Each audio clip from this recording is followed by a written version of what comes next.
Good evening, everybody, and welcome to StatCheck episode 146. I am Innes, and I am joined by Nathan and Jeremy for this fine Tuesday evening as we prepare for the WTC, as we prepare for the last run of the single season before, like, LVO being in October is throwing my brain off for when things are now.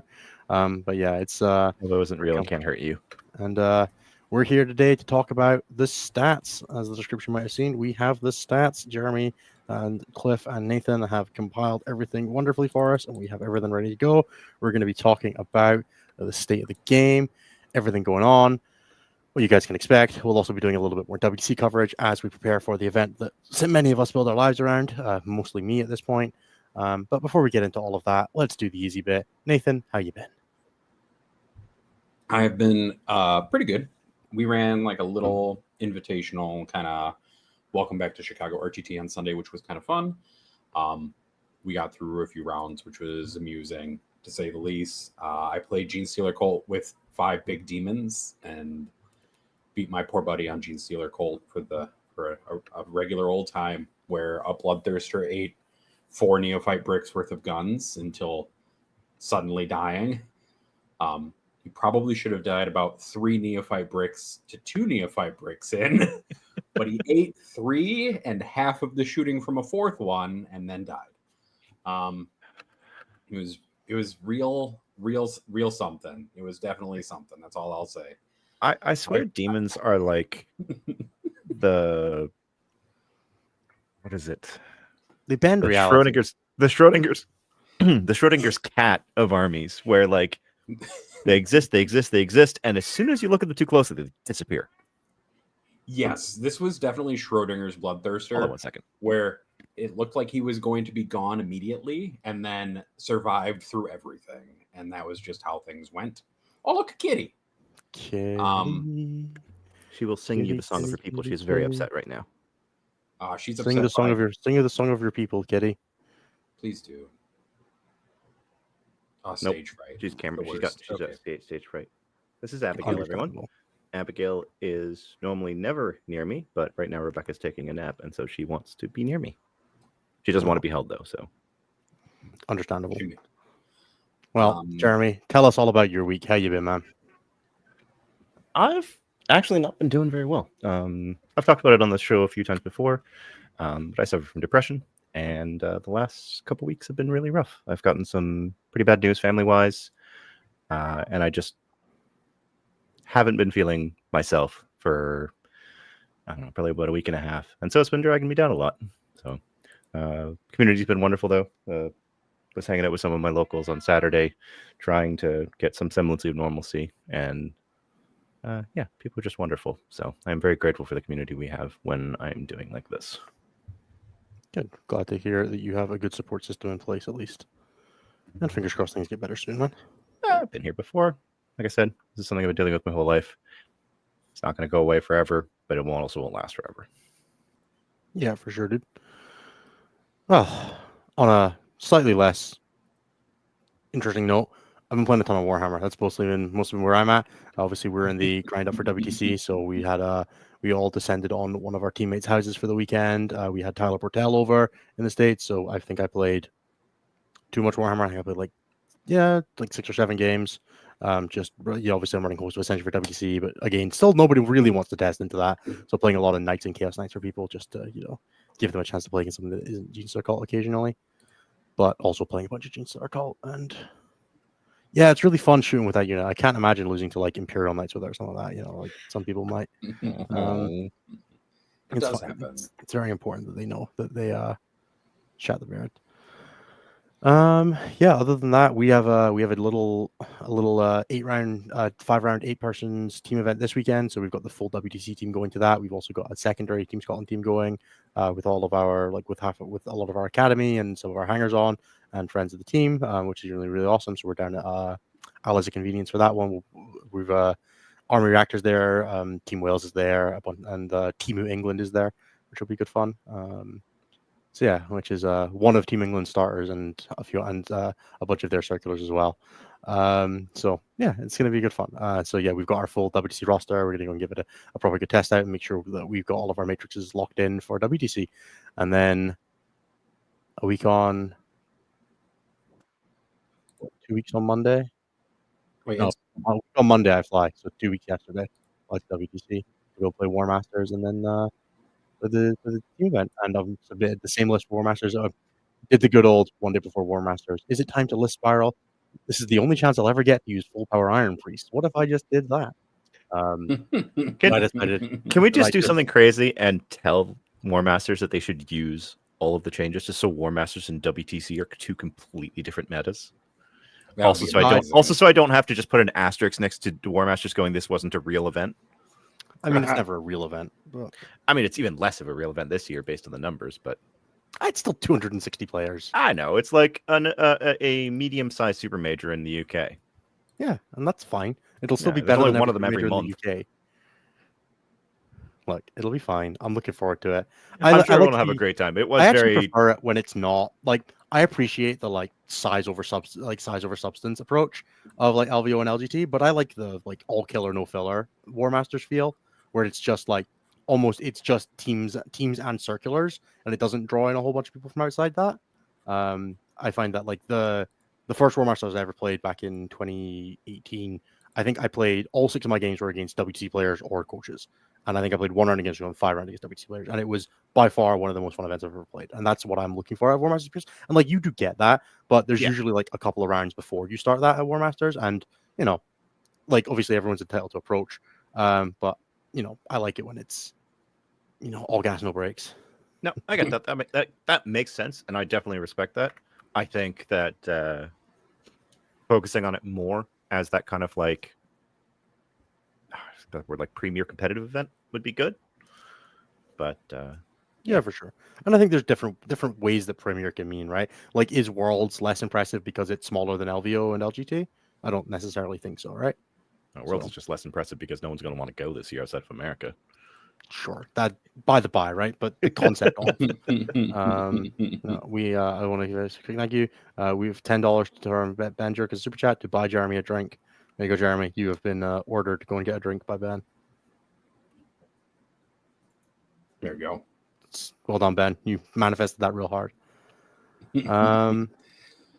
All right. I think that's it broadly for me. So what have we got lined up for you guys this week?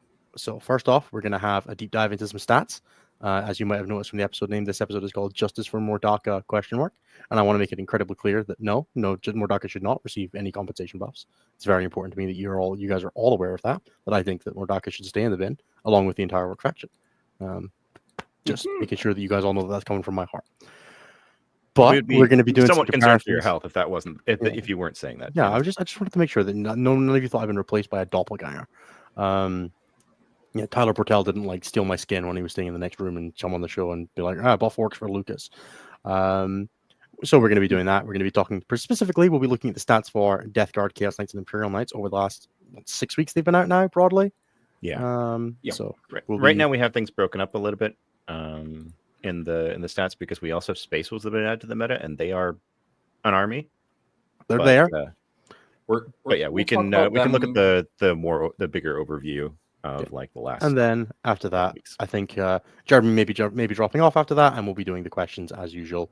So that's the broad plan. We'll also be doing a bit of WTC chat in between stats and questions. So I think we're going to do the Contact Lost WTC draft for the Stat Check official broadcast draft because drafting is popular and we want to keep doing it because it's good fun and we can argue about players. And I think that's the broad strokes for the week. So why don't we kick it off, Jeremy? Talk to me about stats and why everyone should be a little bit sad right now. Nathan has it open, but I can also talk. Go on then, Nathan. You start me off. So we'll do the first week. We'll do this last week in review, and then we'll dive a little deeper because we'll gel kind of the two data sets from pre and post Space Wolves release together, just so you guys can kind of get a fuller picture. Because 1 week of data is great, but multiple weeks of data is much better. This last week, the number one performing faction by win rate is the 2 people who played Imperial Agents and had a 62.5% win rate. I'm very proud of both of you. You've done amazing work. You got no event wins, no top 4s, no top 10s, but you've done amazing work. So good job, guys. So I just noticed something in here, which is actually kind of funny. I think I might have to update something on here because It says 2 players, but that was only one person. Oh geez. Oh geez. That was one person who went 5-3 at Tacoma this past weekend. So shout out, I'm going to shout them out by person. Shout out to Robert Cripps of Bigfoot Gaming, who played Imperial Agents, Imperialis Fleet, because their list headline was, "This list has a very particular set of skills it has acquired over a very short career. It will find you and it will annoy you." Amazing. Hell yeah, wow. Absolute hero. Well done. Well And deserved. as kind of an addendum to that, it is a pure Imperial Agents list. There are no knights in this list. Hell yeah. Good job. So Showing that anything is possible in the 1 and 3 bracket at Tacoma. well, now this is the interesting thing, is that they were actually in the 2 and 2 bracket. Hell yeah. Showing that Because anything is round 1, they beat Chaos Knights. Round 2, they Let's lost Emperor's go. Children. They then got absolutely hammered by Admech in round 3. They then crushed things that no one Custodes, should have happened to them. Or do you get crushed hammered by Imperial Admech? Knights, crushed Chaos Knights, crushed Death Guard, and then lost Death Guard in round 8. Hell yeah. I am Absolute hero. beyond confused as to how they managed to do this, but also like kudos to going like 4-1 into the meta scaries. Hold on a second, I have to go do something with my cat. Probably feed her. Nathan, take it over while I go do that. This. I got it, bud. In the real faction news, Imperial Agents are not the best performing faction. If we look at things with more than 10 players, we have Chaos Knights in first place by win rate. They had 83 players, which made up about 6% of the meta. They had a 62% win rate. I need to fix something clearly. There we go. I had to fix that. They still had a 62% win rate, but they had 4 event wins, 10 top 4s, and 20 top 10s for a 1.97 over rep. You know, we're in a land of way too many people who are playing Chaos Knights. Not okay. Not to be undone by very much. In second place are Imperial Knights, who had 77 players, making up 6.3% of the meta, a 61.2% win rate. So, you know, just 0.8% off of their Chaos Overlords for the week. 2 event wins, 11 top 4s, 22 top 10s for another 1.97 over rep. You know, 2 casual, 2 over reps for 2 over reps as the first and second most represented factions in the game is horrifying. Yeah, that's a vibe. In third place is Genestealer Colts, 24 players, a 2% meta representation, a 59% win rate, 1 event win, 2 top 4s, 8 top 10s, and a, by comparison, mild 1.15 over rep. Genestealer Colt's doing just fine. This metagame is very kind to us. If Knights weren't everywhere and people were playing Emperor's Children more, we'd probably have a rough time. But no one is, so I don't care. In fourth place, Drukari, 19 players, 1.6% of the meta, a 53.4. What the hell? Okay, now this makes more sense. Death Guard are in fourth place with 106 players, 8.7% of the meta, which is a horrifyingly large number of people. 55.6% win rate, 3 event wins, 11 top 4s, 24 top 10s, and a 1.43 over rep. A 1.43 over rep while making up almost 9% of the meta is gratuitous. It is revolting. It's insane. Terrible. It's genuinely disgusting. I think the most telling thing for me, right? Steve Trimble won Tacoma this weekend. Now, Steve is a wonderful player who has an incredible reputation for playing the skewest bullshit list you've ever seen in the most aggressive manner possible, right? As far as I'm aware, that's Steve's reputation in Warhammer. And he's just playing regular Mortarian's Hammer because that's just what that army is. It's like you don't have to work hard to skew it. It's just start skewed. Yep. Steve won Tacoma 2 years ago in the hellish meta that was then with Custodes, I believe, Warden spam or Guard spam. I think it was like 30 guard or 15 Wardens and 10 guard or something. It was very funny watching him play into Eldar in either the semis or the finals and just absolutely skunking the Wraith Knight because it could not touch them. But then him also being like, I can't kill it. It's -1 damage, but I'll kill everything else. Sure. God, what a metagame we lived in. Rounding out the top 5 is actually Adeptus Mechanicus, 22 players, 1.8% of the meta, a 54.4, no event wins, a top 4, 6 top 10s, and a 0.63 over rep. So what I'm gathering, it's a great month to be the most played armies or the least played armies, and nothing in between. If you are an Agent, Admech, Genestealer Cult, or Death Guard Knights and Chaos Knights player, you're having a great time. If you're anyone else, this sucks. Yep. And at the very bottom, because now we'll do the bottom 5, kind of an intriguing. I think perhaps this army has done too many drugs. Emperor's Children are the worst performing faction of the weekend. 27 players, 2.2% of the meta, a 41.8% win rate, a single top 4, 2 top 10s, and a 0.51. Apparently, they are doing lines of L's, and that's just what they are doing. Can you people please stop trying to make anything but coterie work? No, You guys are going to get John Lennon buffed, and I don't think anyone's ready for that.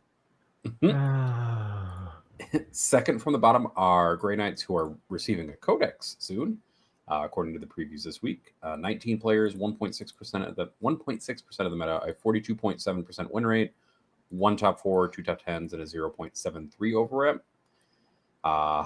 It's definitely a thing. Definitely not doing great, but perhaps a new Codex detachments. The rules looked okay in the preview. The leave after your opponent falls back from you is horrifying. I mean, it's miss, but extra steps, right? It's better than miss in a lot of contexts because you can, if stuff is faster than 6, or faster than 9, you can still grab it, right? Yeah, I guess but it's also worse than miss in that you have to actually be in combat and have not killed something. It's different to miss, I think, is the easiest way to put it. Yeah. But the nice thing about it is, like, one of the things that having a strategy with more stipulations means that your opponent can't bait you into using it elsewhere. You will only use it on stuff that's in combat now, right? So your opponent doesn't get the playthrough mechanic. You also can't just re-embark at a transport to trigger it, to get around misses with that, which is helpful. Third from the bottom is Custodes. 60 players, 4.9% of the meta, a 43% win rate, and 6 top 10s.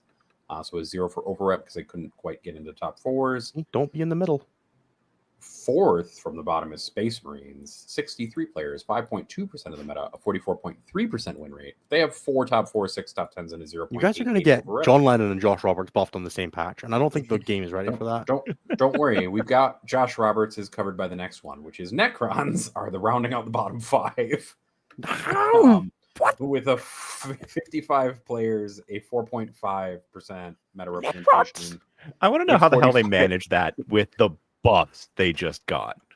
Because I'm going back and I'm double checking some of these numbers because they're not making sense to me at the bottom. The top makes perfect sense. It's Necrons. Necrons. They have a 45.1% win rate, so they're just in the balance window in this. I'm hurt, upset, a little bit confused, and also broadly happy.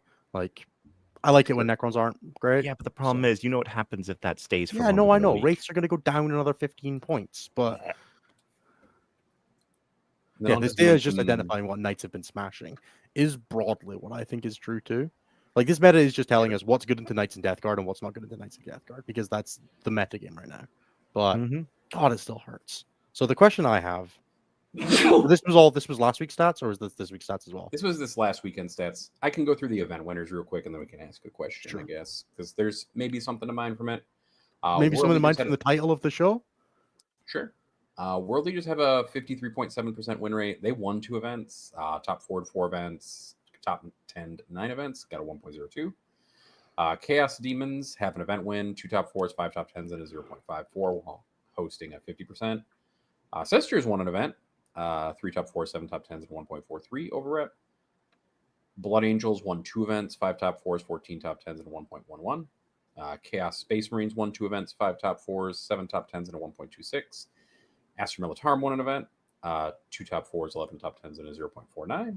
And then Eldari won 2 events with 4 top 4s, 8 top 10s, and a 1.26. And then last but not least is Tao, who also had an event win, 3 top 4s, 10 top 10s, and a 0.99 for overrep. So that is the reporting fit to be printed, essentially, for this last weekend. So a lot of other factions are winning events, you can say, but there's definitely a lot more winning. There are a lot more events nowadays, right? So winning events here and there is less impactful than it used to be when we're having continual 15+ event weekends. 24 this past weekend. It's a lot of tournaments. So on average, 24 every faction should be winning one tournament, right? There's 26 factions in the game, so one ages don't win anything, and neither do both now? can. Yeah. Yeah, That That's is a all. lot of events. That So, is so many events. Let's start with my first question. At the point that Mordaka got nerfed, what was its win rate? That's a great question. It was like 70-ish%. What were Chaos Knights, Imperial Knights, and Death Guard at? Yeah. Chaos Knights are at like a 62. Imperial Knights are at like a 59.7. So it's not like If that's not for detachment level data, though, that's like Yeah, just for No, for but faction Knights, as it's a basically whole. detachment level data because they Knights don't have is anything detachment else. level, yeah. Okay, so Mordaka was at 63% in that It's like not aggregate. sure. Our data Chaos never Knights- includes mirrors, Spiro. Yeah, we always remove mirrors from our data. And that was a very short-lived time. That was like Yeah, I wanna Mordaka was good say for what, like a month tops? Like, was it legal for like a month total? 5 weeks is 5 what we have weeks. data for. 5 Sure. weeks was when Mordaka was like actually a problem. Yep. It's great because the meta that we have in the dashboard, which you can check out at stat-check.com/the-meta, orcs like cratered in the one after Mhm. that. However, even with that cratering, Mordaka still set a 45% meta, and after they did that, that is in the prior 109 less Dakka meta that we called. Mhm. So that's the last hot. So for the fix that point of we have, right? comparison, Mordaka got 5 weeks at 63%. We're coming up for 6 weeks of Death Guard at what? North of 55, I would say. Okay. What They're about 55.1 for the faction as a whole? Yeah. and what is that for Virulent and Mortarian's Hammer specifically? Virulent is at a 50.8. Mortarian's Hammer's at a 60.2. There we go. Mortarian's That's the one I Hammer cared is- about. Yeah, there you go. So Hammer's at 60. Chaos Knights, we had it 60. Chaos Knights Two? are at 57.4, 57.5. Infernal's at 60. Lords of Dread is at 56. And Traitoris Lance is at 57.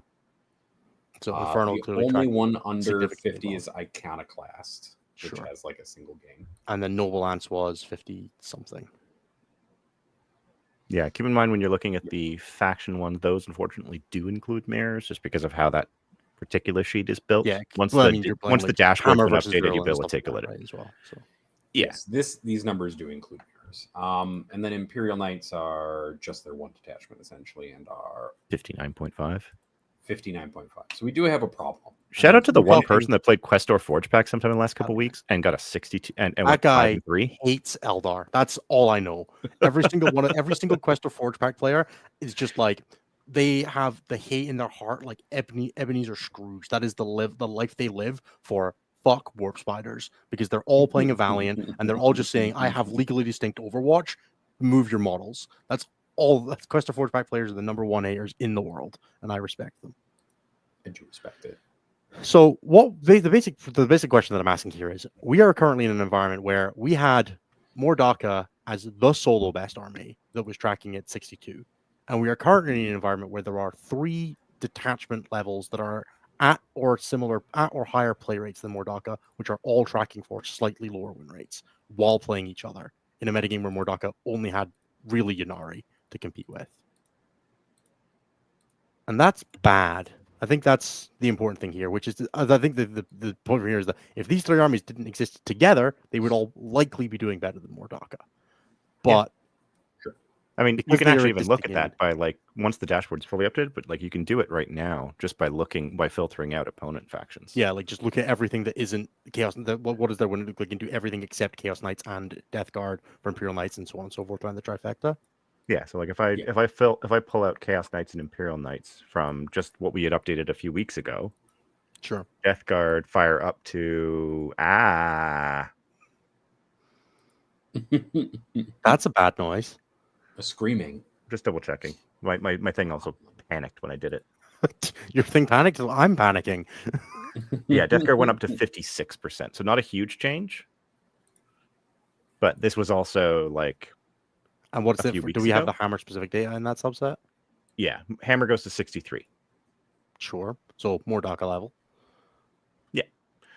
And if you instead take out like Death Guard out of there, and we just look at the knights because knights are whatever. And you take Chaos Knights out of there because, you know, Lords of Dread is pretty good at killing big boys. Sure. Imperial Knights actually stay stable, Okay. which isn't terribly surprising. No, it kind of indicates that Chaos Knight Imperial Knights are as good into the wider field as they are into Chaos Knights and Death Guard, right? Which seems reasonable. Yeah, whereas if you look at Chaos Knights on their own, pull out Death Guard, pull out Imperial Knights. Chaos The other Knights thing disappear. the other Chaos thing Knights Knights drop have only 46% when you take out Imperial Knights and Death Guard. They go to what, sorry? 46%. So Chaos Knights, what we learned is Chaos Knights are farming Imperial Knight players, apparently. Imperial Knight and Death Guard players, apparently, yeah. Hell yeah. It's a good metagame to do that, to be that in. So confused by that. one of the things that's interesting too is if you start looking at the event wins, like Dakka was winning events, but wasn't winning everything as many events. If you pull out the numbers from before Space Wolves Codex drop and then this Codex drop, it's Chaos Knights have 8 event wins. And then Imperial Knights have 7 event wins. It's a lot. It's a lot of event wins, and that is the most. How many events? It's a lot of events, but it is also like 2 to 3 times more than any other faction outside. I think I saw someone, I think it was on the Meta Monday post, it was like, in the last 6 weeks since the Death Guard release, they've won 34 tournaments. that doesn't sound far off. Give me 1 second. I'm going to crash for a second and open up something. There we go. Now I have a cat screaming the sound of her. Was there hobby lag for more Dakka? Almost certainly. Like that army was not trivial to put on the table compared to 5 big knights or the Death Guard army everyone already owned. Yeah, Death Guard was what, an 8th Ed launch army? Yeah, I mean, I have the Death. I've not even put it on the table, but I have the current Death Guard build in a case. It I also be like, didn't I take long already to owned put it all together. because there's like 7 data sheets in the army. And on top of that, Plague Storm from the It didn't index exactly disappear anywhere. included most of those units already. Actually, I lied. I would need to convert my drones to have blight launchers. So. I mean, there's also the fact that collecting a knight's army is very easy. It is. Yeah, especially with the they builds that sell currently the exist. combat patrol that you buy 2 of and you're there, right? So Yeah, that's it. That's all you got. You're done. And then that's the Imperial Knights or Chaos Knights build, and you're just kind of completed. Brian, you are an anomaly for having Dakka on the shelf already. It's okay. We still love you. Okay. So since the Death Guard Codex came out, there have been, I'm just double checking these numbers, there have been 75 events. So doing the math on this should be pretty easy. Mm-hmm. So 75 events, they're what, like 9% of the player base, we said? 8.5, let's say. Sure. So our estimate, so 8.5% times 74 or times 75. They should have won like 6.5, maybe 7. Yep. Yeah. So we'll call it 7 to be generous. The Death Guard should have an expected tournament win rate of about 7 tournaments. Yeah.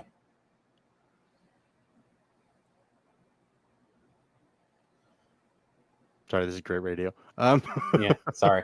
We're all waiting expectantly for this Sorry. number to be like twice what it's supposed to be. They've won 16. 16. Yeah, so twice. There you go. It's too many. Yeah. That is too many events. Imperial Knights Double in a bit. have won. Where did Imperial Knights go? Boop-a-doo. Hopefully somewhere else. I'd really appreciate I mean, that would be very nice. I can't find Imperial Knights in here. Why can't I find Imperial Knights in here? There they are. Oh, because they've only won 2 in the last 2 weeks. That's where things aren't looking right. Yeah, Imperial Knights have won 7. Mm-hmm. Sure. World Eaters have won 7 as well. So very clearly, we need to nerf World Eaters, Imperial Knights, Death Guard, and Chaos Knights. World Eaters definitely have tools, and I feel like it's very funny to watch people constantly grouse and complain about them. They've almost replaced Custodes players for me. Almost. They're getting there. You World guys are Eaters players getting just there. like, Well, remember, World Eater players have Anthony and Good as their like spokesman. and Brian Doherty. Sure. True, but Brian's a and nice guy. Josie. I would say that They're doing it still fine. contains many nice people.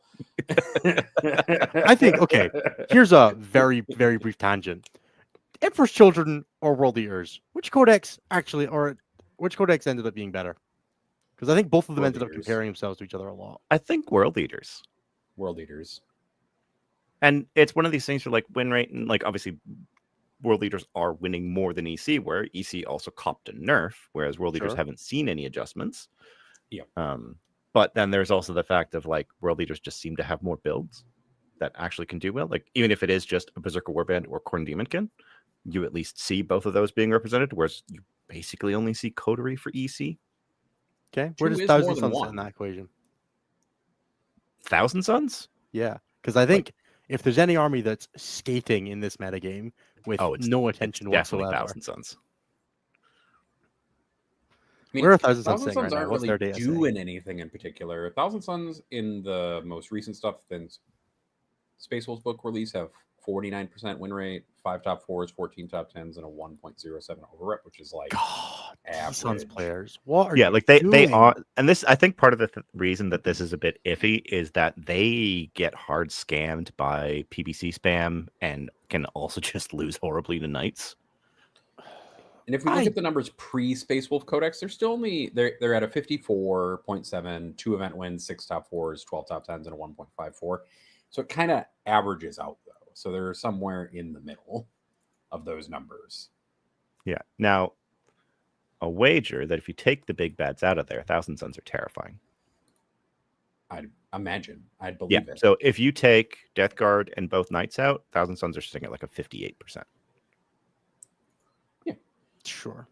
And again, it's one of the problems of like, I've played into all three of those armies with Thousand Suns, and every single time it's been I really hope that everything I lined up to kill these two bigs goes off this turn because I had to expose a lot to make this happen, and if I don't, I die.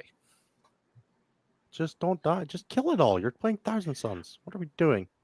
So honestly, Imperial Knights are winning at about the event clip that we'd expect them to at a 7% meta representation, and they're winning 3% more events. I think So Imperial like Knights 1.5. still have just kind of landed into like, yeah, okay. And I think this is a very real pace of, okay, Thousand Suns. Oh, sorry, apologies. I saw Vic in the chat talking about Thousand Suns and immediately seg faulted. Chaos Knights and Imperial Knights still kind of suffer from the like, if you build hard enough for them, they will fail. And that still leaves them as just the best version of a Gatekeeper list, right? Really. Yeah. And I think that's just inherently going to limit the amount of event wins they can claim while still having a disgustingly high win rate. Vic, you guys put T-Suns in S tier in your most recent tier list. What do you mean they're not that good? God, honestly. Not that good when he plays them? That might be... I'll take that. Yeah, that's probably pretty likely. I'm taking some satisfaction, though, that CK are terrifying the meta when I was saying that book was better than everybody thought. And everybody was like, Nathan, that book's not that good. That's all I'm going to say. I'm just taking some small. Can we talk about the one that Innis is refusing to talk about right now, and that is Genestealer cults? Oh no, Genestealer cult are wildly out of line. Okay, good. And in the current environment, and I think very much it is an environment thing. But I'm also open to the idea. But I think the thing for Genestealer cult, and I'm going to sound like a devil's advocate here because I am advocating for the devil, which is that Genestealer cult, their natural predator is melee pressure, which bounces off of Death Guard and Imperial Knights. So it's very much pushed out of the metagame right now. So Emperor's Children, Blood Angels, all these kind of things traditionally have a tougher matchup, especially into Death Guard. Imperial Knights is much more manageable for Blood Angels, but Emperor's Children, for example, really struggle with that.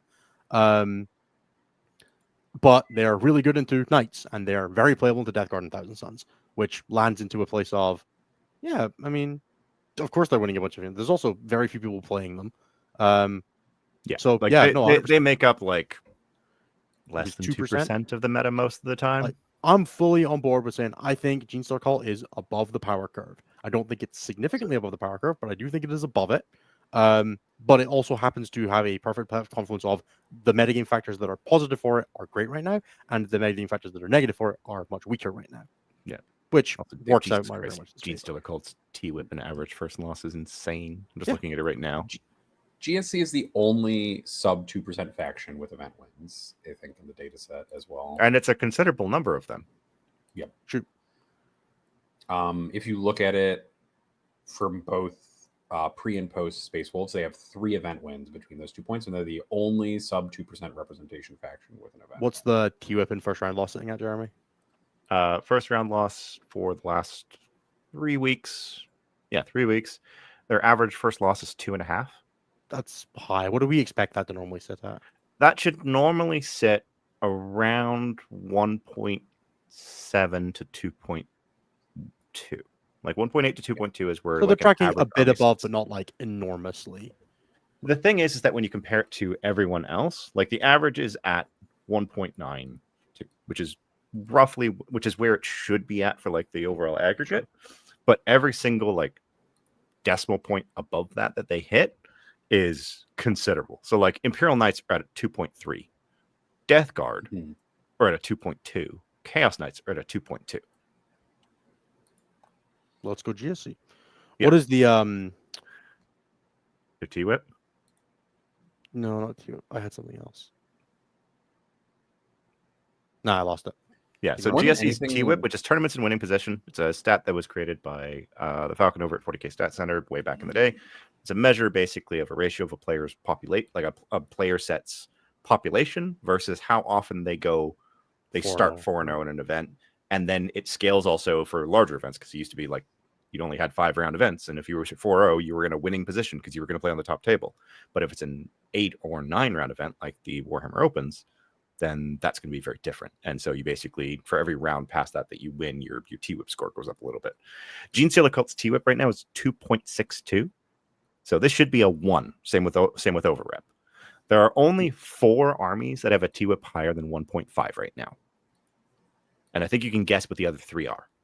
Death Guard, Chaos Knights, and Imperial Knights. I'm So, good at this. Chaos Knights, I find my question. Death Guard, 1.61. Imperial Knights, 1.78. I remember my question. What's Host's win rate?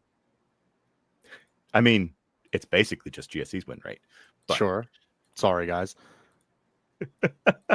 67.6. Oof, son of a damn. Like, I know it's a Because low population faction. For but some, God, well, I love it so that's much. 24 players over the last 3 weeks. Sure. For some reason, 19 players are playing other things than host. Sure. All right, You no, have whatever. 7 players who people played like Final Day, Biosanctic. whatever. 3 players this past weekend played Brood Brothers. Let's go. 1 person played Final Day. What happened to that detachment? Look, Host is stupid. I'm fully on board with that. I don't.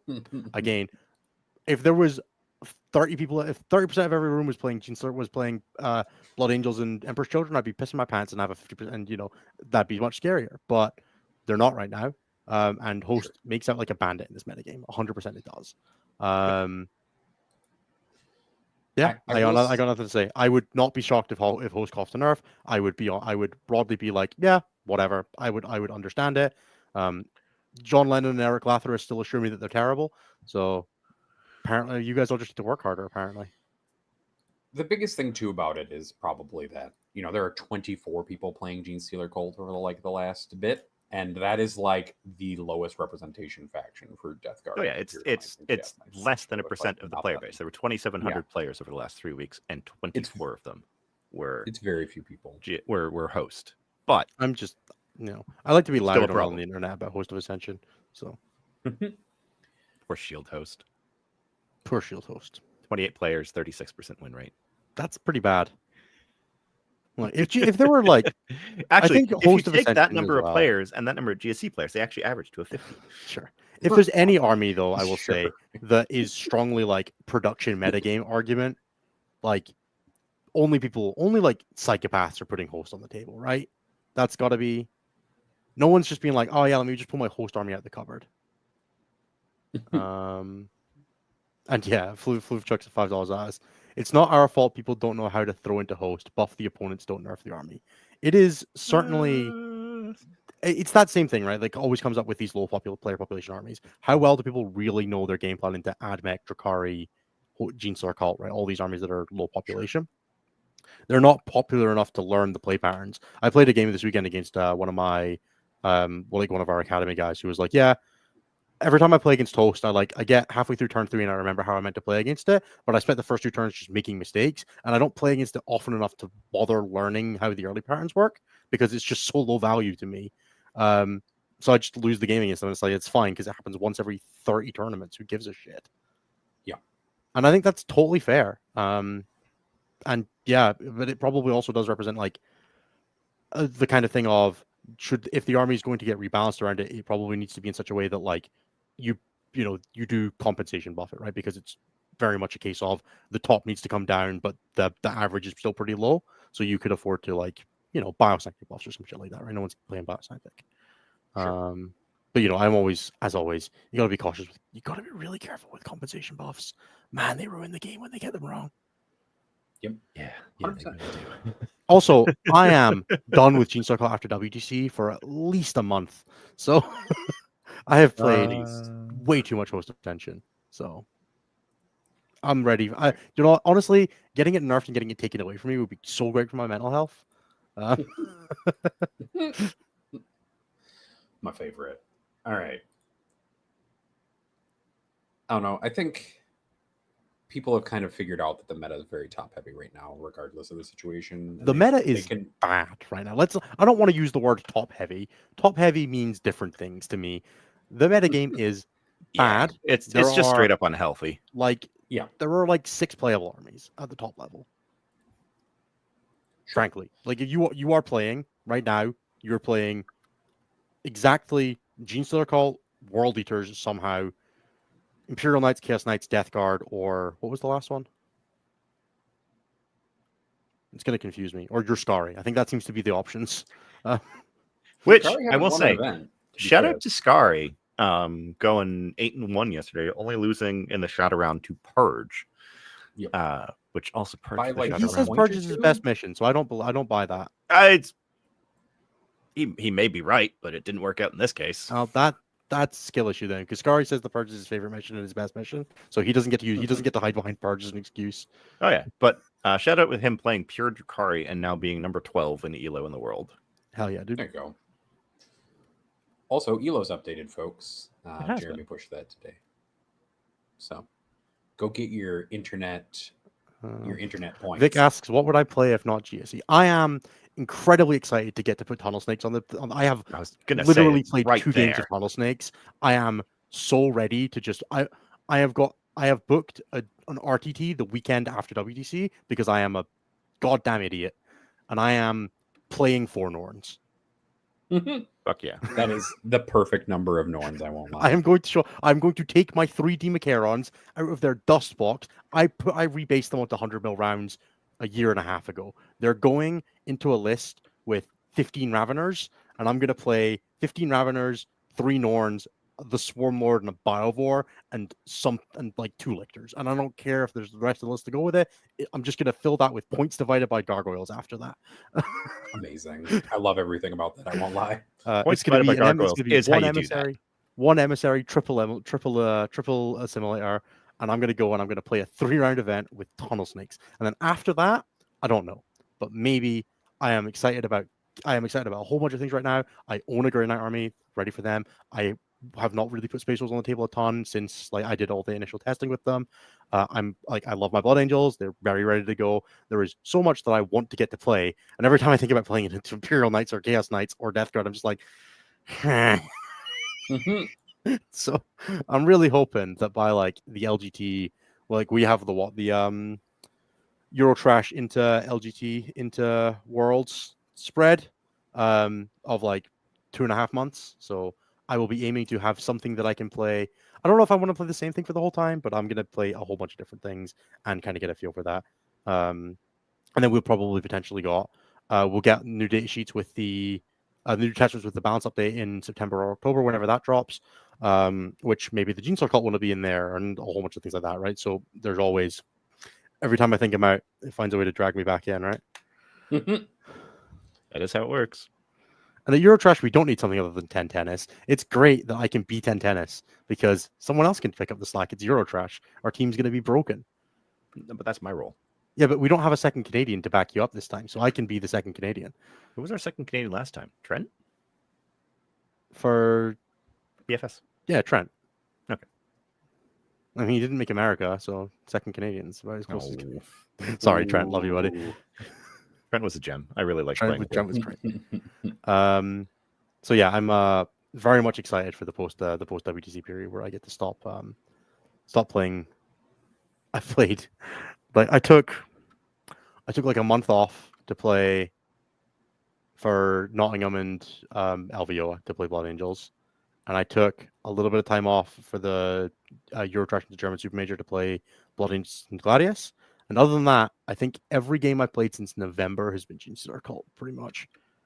And I don't understand how anyone is a faction specialist. Holy shit, is this boring? all I You have do to is play host. I'm so sick and tired of playing goddamn GSC. you basically need to have stitched an extra 2 arms onto yourself in order to be that kind of faction specialist. You need to love that faction so deeply.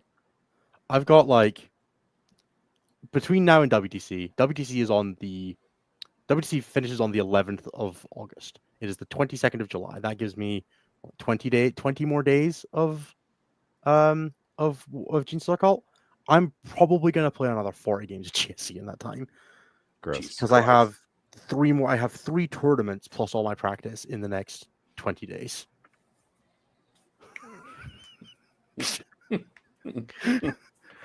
And it's all with Host of Ascension. I'm just so happy that I am. And I have really small hands. My hands are tiny. Host is a hard army to play.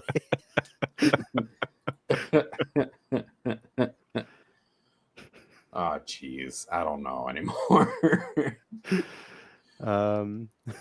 Yeah, We'll 4 games buy in you 20 some of days is those. wild. Yeah, it is. I mean, I played since the last show. I've played like 12. Someone should take the army away from me. Yeah, me. I might just throw it straight in the bin after WTC. I'm not gonna do that, but it's too much money to throw away. But yeah, it's still not fully painted. Don't worry about it. I am kind of worried about it. I won't lie. I'm kind No, of I need to worried finish. about I need it. to finish basing. I need to dry brush the basing material on like all the special weapons I redid, and I need to change. I have been using a flamer bike as a mining laser bike for a few weeks now, and I really do need to change that guy It's to like actually having a mining laser. 95% of the way painted. That's fine. Yeah, That's like yeah, it's 95%. basically done. I think I need to. I think I need to make a new banner.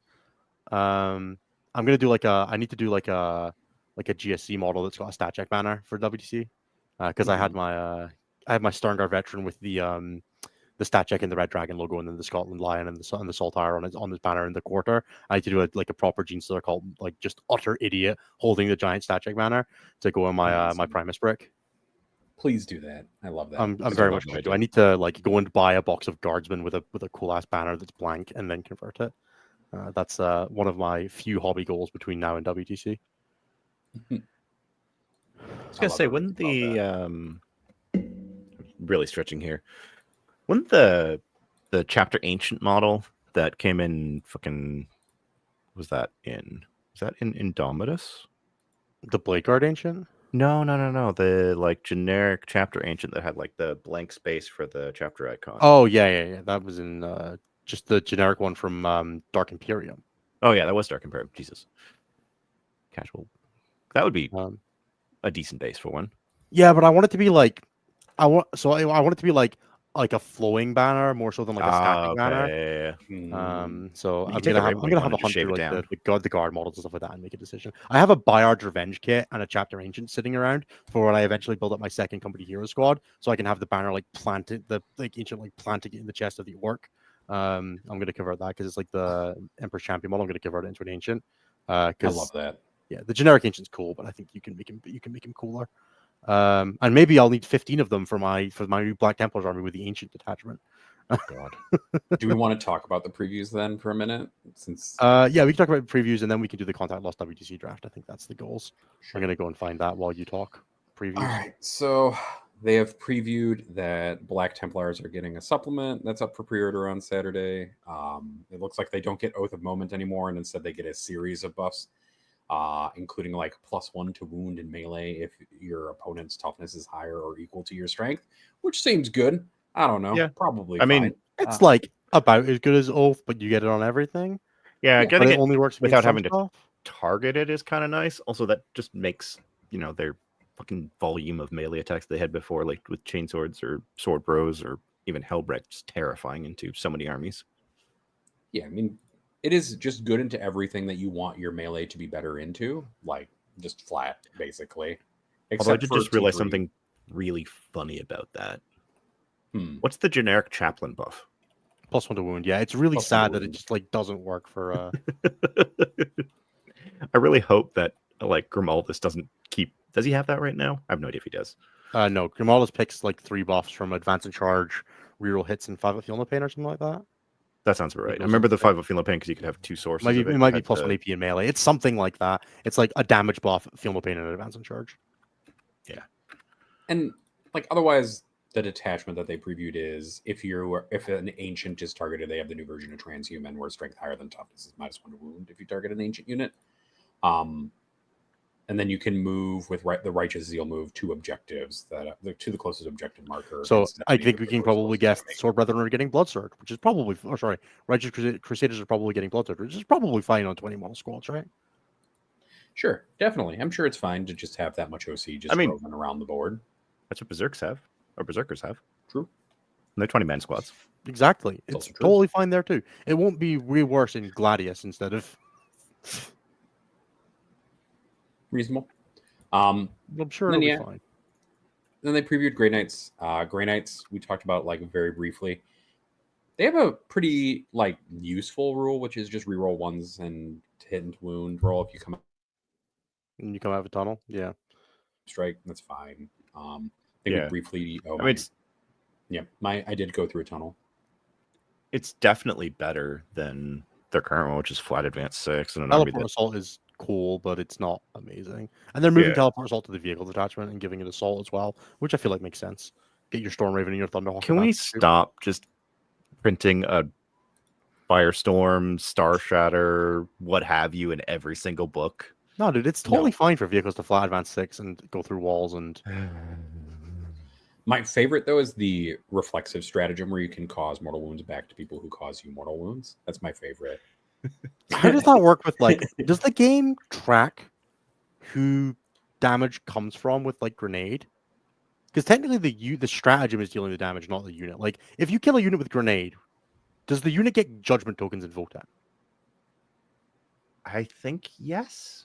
I don't think it does because the stratagem deals the damage. You just select a grenade unit and then an enemy unit, and the stratagem deals the damage. The unit doesn't deal the damage. This is going to feel like a raw versus intent. Yeah, 100%. Kind of situation. I'm all on board. Anything that makes Votan players sad. You're going to grenade. ask, like, what does the stratagem say, Jeremy? All right, so target 1 grenade's unit from your army, excluding units that advance, fell back, or have shot this turn. By the way, the number of people that don't realize that you can't grenade if you fell back or advanced is very funny because the beginning of the edition, it was just still playing edition bleed just from the same edition now. Yeah, which is perfectly fine because grenade has changed like 3 different times. And also, the new challenger card doesn't care about any of those things.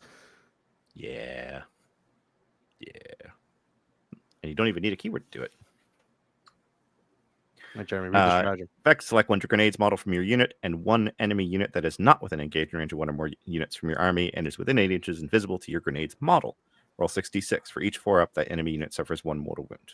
So yeah, the unit just suffers the mortal wounds, and you must have a grenade unit to target. But that's it. It doesn't say the grenade unit deals the mortal wounds to the thing. So you can't bounce that back with the strategy because a unit never dealt the damage. This hurts my brain because I can see like how a bunch of people in Warhammer 40K's competitive community are gonna be like, well, my unit doesn't cause the mortal wounds, it just makes them magically appear. Yeah, my unit had a grenade. The grenade stratagem dealt the damage, so I can't get a judgment token because I didn't kill you. Grenades don't kill people. The explosion kills the people, and my model is just this is the guns don't kill people. Yeah. Bullets kill people. I love this. I love this line of thinking in it. All I'm saying is, legally, the unit did not deal mortal wounds legally. Neither did the unit do it when dev wounds triggered. It was the rule that turns the damage into mortal wounds. No, because dev wounds applies to the critical wound. It's different. No, but it converts Yeah, it. but did the critical wound get caused by the model, or did the critical wound got caused by the unit. Shut wound? up. Stop arguing in bad faith while I'm arguing in bad faith. You are already arguing. Yeah, exactly. It is. Shut up.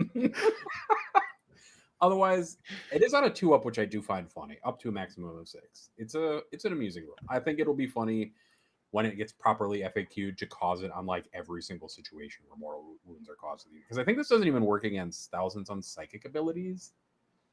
No, it doesn't work against psychic. It works against mortal wounds, right? Yeah, The it works ones against that mortal cause wounds, mortal which wounds. if it is psychic damage, like from a halberd, Doom bolt. because I'm assuming halberds are still. Well, I meant from like Doom Bolt. Oh. Well, I mean, that's a mortal wound, but again, is that coming from the unit? Exactly. I think Doombolt has a different wording. I think Doombolt is worded that unit deals damage to the target. Let's find out. We're about to I'm find gonna out. look it up. Yeah. Cobble. This is we're getting real deep into the All weeds. right. I feel like after this, we're gonna stop. If your army's faction doesn't start the shooting phase, one or more models from your unit can attempt rituals from the strategy. To do so, select one model from your army with this ability. Does not yet attempt a ritual this turn. Select one ritual. Take a No, psychic it's just test. that unit suffers mortal wounds. If that model's not destroyed, combine This- yada yada this yada is- yada. Doombolt. That's not my bolt of psychic power, Your Honor. Select This one enemy strategy- unit within 24 inches invisible to the manifesting model, excluding units with a lone operative. Yada yada.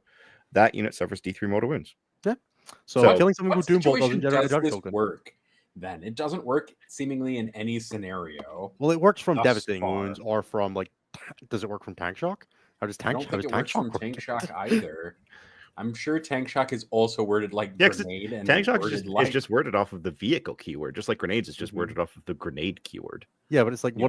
what is the actual rules text of tank shock say deals the damage? Fine, I'll look that one up too. This is getting very ridiculous, but also I'm just trying to like, we're just trying here's to the make other thing. So PW's they job easier for when previewed they that have to strat, FAQ and I it. kind of went, What does it do? It's cool. well, no. But what's How it many do? dice The do I enemy roll? unit suffers mortal wounds. They are not inflicted damage by the vehicle. So, as far as I'm concerned, yeah, tank shock doesn't give you judgment tokens. Neither does grenade. Neither does Doombolt. There you go. This is why. Yes, exactly, Kara Quintero. This is why Yep. FAQs are 10,000 pages long. 100%. I think this is why, like Typhus's living plague thing specifically has to say that like damage inflicted by the ability, not by Typhus, apply to healing poxwalkers and things like that. Okay, so I'm noticing something else in here. The effect is select one enemy unit which inflicted one or more mortal wounds on your unit this phase. Yeah, you're Then not roll a being number of inflicted dice wounds, you're equal to the suffering number of mortal mortal wounds. wounds your unit suffered this phase. Aren't those different in the rules commentary? I don't know. We're gonna stop here before my brain. please. What I want people to know is that these are the conversations that we have at like 2 a.m. at practice weekends because we got nothing better to do. We're like, is this how that works? And you end up just like the stupidest arguments because this is your brain on playing. You mean like not Warhammer being a little slightly. heroic because you started more than 12 inches outside of your opponent? I'm gonna be doing that all the time with WTC. I love doing that with neophytes. I'm like, no, that thing can't charge. It didn't start close Didn't enough. WTC explicitly say you can? I don't think so. We're gonna find out. I don't even care. It never comes up. All right. It's literally never come up in a single game I've ever played with GSC. But it's like it's fun when it does. I also love the idea of someone heroicing such and then making another unit eligible to charge because they were outside of 12 to begin with. Yeah. I love that. That's my favorite. But I think that's a change that was like isn't implemented until after WTC. I thought it was just the closest eligible thing and the murder I fang think ruling that we WTC implemented. previously had a clause about it that like predated and people just kind of glossed over it. I think that was for things that heroic to be eligible to charge. Yeah, that's what I'm talking about though. Yeah, no, I'm talking about like if you heroic into range of something that was outside 12. I don't think that was using that FAQ that would allow them to now charge. Oh, I see what you're saying. Yeah. No, I think I think that's one's perfectly still fine because out. they also aren't using the rule that forces them to be outside of 6. Yeah, exactly. Well, I'm more Which- talking like, okay, if I heroic with a 20 man of neophytes, I don't dynamically introduce new charge threats mid-phase at the moment until after WTC. Oh, yeah, that's an interesting one. Mm. It's really funny. You can be 3 inches away from someone and they can still be ineligible to charge you midway through their charge phase as GSC Amazing. because your 20 man just like slings about. So only swooping hawks inflict mortal wounds in this game. Hell yeah. So this only kills swooping hawks real dead. Yeah, I actually think that Oh, there and should be scourges. there should be more stratagems that counter swooping hawks, I think. There you go. a lot of this also boils down to maybe you ask your TO and see what they're thinking about this. That is always a good idea. A lot of times when you Okay, think and that you devastating found wounds a really are clever loophole, you should just devastating ask wounds are your specifically TO. after that attack is allocated, it inflicts a number of mortal wounds on the target. So they are definitely sourced from the model. So it works against dev wounds and swooping hawks. And I think Glad that's we fine. figured That's a that good out. design space for stratagems. Anyway, since we Hmm. dropped double-digit viewer figures during our rules versus intended versus written discussion, shall we move on? I'm not at all Yeah. surprised by that. Why don't you do the Get out while plugs you and- can. No, I'm gonna do this. I'm gonna do this. Then we'll do the plugs. Okay. All right. So for anyone who doesn't know, Contact Lost and WTC have joined to do a fantasy entourage thing, which is where you can draft up your own personal 8-man roster for WTC. I'm going to throw a link to that on the screen now. It's worldteamchampionship.com/fantasy-entourage-results. Obviously, it links to the results, but also there is a link to the form there. We're going to do this. So basically, the premise is we get to pick 8 players from any combination of teams across WTC. And we get to decide who we like. There are a couple of restrictions. We cannot pick 2 people from the same team or 2 people with the same army. So we're effectively drafting a full WTC roster as if we were attending. And so we're filling this out as the Static Live show, and you guys are obviously welcome to chat. But let's have a chat. So we're gonna pick 2 players from seed 2, 2 players from seed 3, seed 1, 2, 3, and 4 for each of them for 3 people. Why don't we kick it off? Jeremy, who do you want to draft? From seed 1. From anywhere. Take your pick. I just want to take Liam. And you think we taking Liam? So Yeah. I stand by the fact that taking Liam is a mistake, because if you pick Liam, you're joining everyone else who also picked Liam, and it's very hard to create points by picking the same person that Fine. everyone else Pick did. Scary then. And that's what I did in my singles one. All right, so we're gonna pick Scary for our Drakari player. Who is second? Nathan, go for it. Son of a bitch. Anyone. Let's pick I took Brian. Scary, He's right didn't you? there. Brian is just right on my screen, right in front of me, and we're gonna Sure. take Brian. We're gonna take Brian Sipe for our Thousand Suns player from seed 1. All right, and I'm gonna pick a player. Let's do a seed. Well, let's jump down. Let's do a seed 3 player. All right, I'm gonna go with, and I have to pick someone who's from a faction we've not already picked. Who do we pick? We picked Thousand Sons of Drakari. I'm not worried about picking a Drakari player again. Let's do. Where is he? Let's do Uni from Team Finland on Eldar. Okay. All right, who's up next? Who are we thinking? I have a lot of respect for Uni. He's a great player. All right, Nathan or Jeremy, you pick us a seed 4. Seed 4. That's a tough one. I actually don't know a lot of the fellas in seed 4. Oh, Sebastian. Sebastian. So that is our Chaos Demons player, Sebastian Gerhardt from Luxembourg. Yeah, Schweiknight in a lot of servers. Hell yeah. All right, I'm going to jump back up to seed 1. Nathan, you already picked a seed 1, so give us a seed 2, 3, or 4. Dealer's choice. Scroll through seed 2 real quick. Let's just see what we've got in here. All right. So we have got the fine players of Belgium, Canada, Let's take Denmark, Ireland, Italy, Malta, New Zealand, Norway, Scotland, Thailand. We're just gonna take UNS. Well, that's so boring. I know, but I'm gonna do it anyways. Yeah, fair enough. You're down a little bit, but That's mean. All right, I'm gonna grab our other seed 1 player because I don't want chat to fuck it up for us, because I'm not gonna ask them to pick it out of the 2. Let's do Skark on Imperial Knights. I'm gonna be an unreasonable. It's kind of hard to All argue with that man on IK. Exactly. All right, chat. You have got a seed 3 and a seed 4 player to pick. Go for it. Dealer's choice. Tell us who you want. We'll let people have a chatter. We cannot pick a player from Finland or from. somebody's saying Ben Sherwin. Ben Sherwin is playing for Iceland, but he's playing Eldar. Do we already have an Eldar player? We do. We picked an Eldar player. Well, then we cannot pick a second. Yeah, I pick Uni.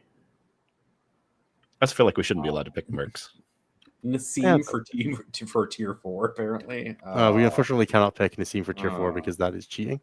We can't pick Isaac because we already have 2 players from Seed 2, and somehow he's on Singapore. So anyone but Isaac is also a good a good choice. We should pick somebody from one of the new teams from Seed 4. That'd be fun. Okay.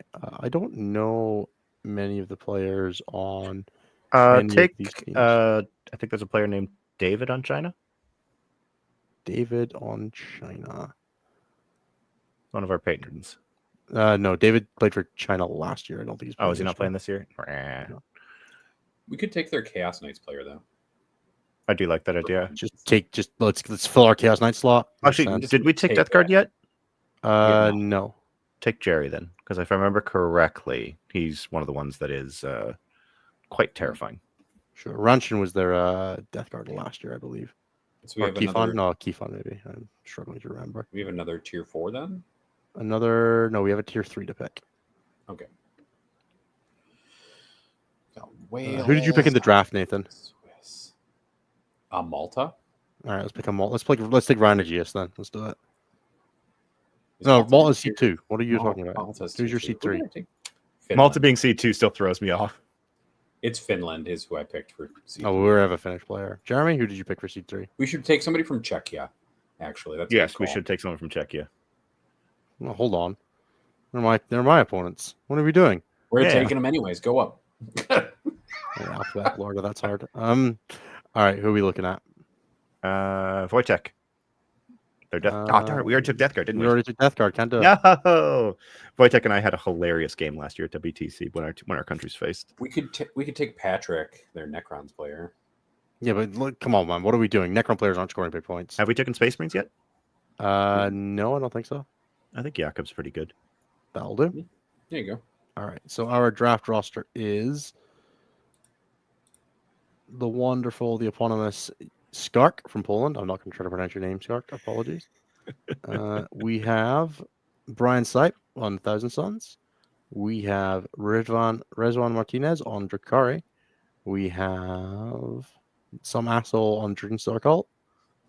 We have Jakub Janza on Space Marines. We have Uni Havisto on Eldari. We have Jerry Zhang on Death Guard. And we have Sebastian Gehart on Chaos Demons. If you want to do your own draft, feel free to click the link. Go and throw it up. Take your compete. I think my personal draft, I put it in the Static Discord. If you want to have a chat about it, check the WC channel. Otherwise, I'll get that submitted. And yeah, good luck. We're not going to take part in the fun trivia part of the league. That sounds complicated. That seems very complicated. I don't want to do fun trivia. I'm not fun. All right, that means I have to do the plugs now. Guys, vamp for a second while I pull these up. All right. Anything interesting I coming up bought for you, Nathan? That isn't I 40K bought a related? Land Raider. I bought a Land Raider. buy Oh, one. actually, you know what? We should talk about that. We should talk about that. This is currently up in the air because of my health, but Nathan and I are tentatively signed up to go play at the Imperium Invitational in Nottingham this September, which is the weekend before Eurotrash. So if my health cooperates and we can make everything else work, the two of us are planning to play in it. It is a doubles event, 1850, so 875 player, or no, 1750? 1750. 1750. It's 875. So 875 per player. Can't repeat any units, but you can duplicate like subfactions if you want. And yeah, so we're looking forward to that. We're doing a little bit of a theme, and we are currently planning on doing a little bit of bonus content leading up to that. Basically, kind of a journey too, but instead doing it from a let's min max the casualness out of this by making as fluffy lists, because we're doing the lion and the wolf, We are. while also. And this is how very upset. We're min-maxing the Crusade version of this. We're So It is meant to be more a more casual funsies event. So we're not going to like bring a hardcore list, but we're going to try to like min max the theme and how well we can stick to it. We had our first call on Friday night where we were just bouncing ideas back and forth, and both of us kept settling on nothing but Terminators, but not the good ones necessarily. So like I wasn't taking Deathwing Knights, I was just taking Deathwing Terminators. I was going to throw like Belial in there. I was going to throw Asmodai leading a unit of Inner Circle companions to make him like really see that the idea of leading some redeemed. So all of this just seemed, these are the ideas that we're kind of bouncing around right now. So our goal is to do a couple of pre-record episodes as well as a couple of live streams where we kind of talk about it, walk through it, and then kind of do some hobby and hang out and paints and whatnot, because most of the stuff that both of us are planning on running is going to be new for us. Yep. It's one of the other challenges that we're facing is that we've kind of given ourselves is that we want to basically do this with stuff that we don't necessarily already have or don't necessarily already have painted. That's why I'm including Asmodai and probably Belial, because I have both those sculpts, but I've never painted them. And I've also I think I played Asmodai once on the table. It's also why I'm planning to build a Land Raider Crusader. Look, we're just going to stick Logan and Wolfguard Terminator in that Land Raider Crusader, and that's the only Land Raider that Logan and 5 Terminators fit in. I think he can fit in the Redeemer. I think he also fits in the Redeemer, but the Redeemer is 285 points and the Crusader is 220. So, we're going with the cheaper option. And I'm thinking of bringing Logan a solo Arjak, Ragnar, some Terminators, and some Head Takers. Preliminarily, we're going to see how it goes. I don't know. I think we're also working on writing a custom stratagem and stuff like that to see if we can use that. Yeah. Anyone who remembers the old Lion and the Wolf. The Lion and the Wolf dual stratagem. I just noticed that this is screen is now why I don't like the Space Wolves. We're currently working on a plan, though, to do a bunch of hobby and chat kind of content, like Jeremy said, where we'll be hobbying, but we'll also talk about stats, and we'll also talk about whatever else kind of comes to mind. Maybe we'll even have a guest or something on or two. And we're working on the planning phases of that. We'll probably start getting those out starting sometime next week. So look out for those. They'll just be live streams. We're not going to do anything else with it. It's going to be mostly off the cuff, and it'll just be the two of us for the most part. Innes, you can come back now. We promise we're done. Do you promise? Yes. We promise we're done. Kai, you both. Oh, come on, I'm not that bad. That's fair. It's fun. Come on. I'm sorry, Nathan. Jeremy's having a tough time. I actually only hate you right now. I don't care. What? I can take it. I mean, I'll take it. I will accept all the hate. You're definitely having an easy time right now, right? Yeah, I definitely don't have to fly to fucking Boston at 3 fucking in the morning to go pick up the last of my shit. Boston? No. Boston. Yeah, I'm going to go down to the Haba and throw in. If you are an hour and 15 into the show enjoying our prevarications, it is greatly appreciated that you've been with us here tonight so far. We'd still have some more of the show to come, but I got to do some plugs, do some housekeeping, and pay some bills. If you'd like to support the work we do a little bit more, you can check out patreon.com/statcheck or the YouTube membership program in the description below. $5 a month gets you access to our Discord tier, where you can chat with all of us almost constantly. We are permanently online group of individuals, except Cliff, who is much more well-adjusted. And yeah, we're there almost all hours of the night to shit talk and chat and prep for WTC. If you'd like to support us a little more, you can check out our $15 tier, which gets you shout out at the end of the show, and that's the Chris by 5 tier. If you're not in a position to do that and you'd like to support us, you can do all the usual social media stuff. Leave a like, a comment, a subscription, all the usual garbage. Unfortunately, it does actually help. So we have to encourage it. It's the most miserable part of my week. If you want to check out any of our sponsors, you can check out Red Dragon, where StatCheck patrons get 15% off across the entire store at red-dragon.ca. You can check out Saltar Games for widgets, terrain, and all sorts of and dice trays and 40k models and stuff like that in the UK at saltargames.co.uk. You can shop for WC Terrain and get 5% off with the code StatCheck5 at wayland-utani-inc.com. If you're looking for terrain, mats, anything like that, especially based out in Europe, it's the best way to get the official WC Terrain, and you can practice with knowing exactly whether your Sagittars will fit under the ruined floors or not, which is never a guarantee with third-party terrain, unfortunately, as many find out to their detriment. And if you're looking for if GW, you still have your antennas like you're supposed to. Exactly, yeah. Everyone, you should quick tip: if you're doing antennas on vehicles, replace them with paper clips. They will not break. Just drill them out and put a paper clip in that's the same length and glue it in. It'll stay much more consistently. If you're looking for GW style terrain or measuring gauges or anything like that, you can check out J15 Games at etsy.com/shop/J15 Games, and you can use code StatCheck for 10% off on your order. If you want to see any more from us, you can check out youtube.com/StatCheck, 11 p.m. UK time, 6 p.m. Eastern. Every week we are here doing broadly this. We should have a show next week as usual, and then the week after that will probably be a people who are not at WTC show. Maybe Cliff will make his yearly appearance for the StatCheck show. We can hunt him down for that, right? That's probably a thing we could do. Sure.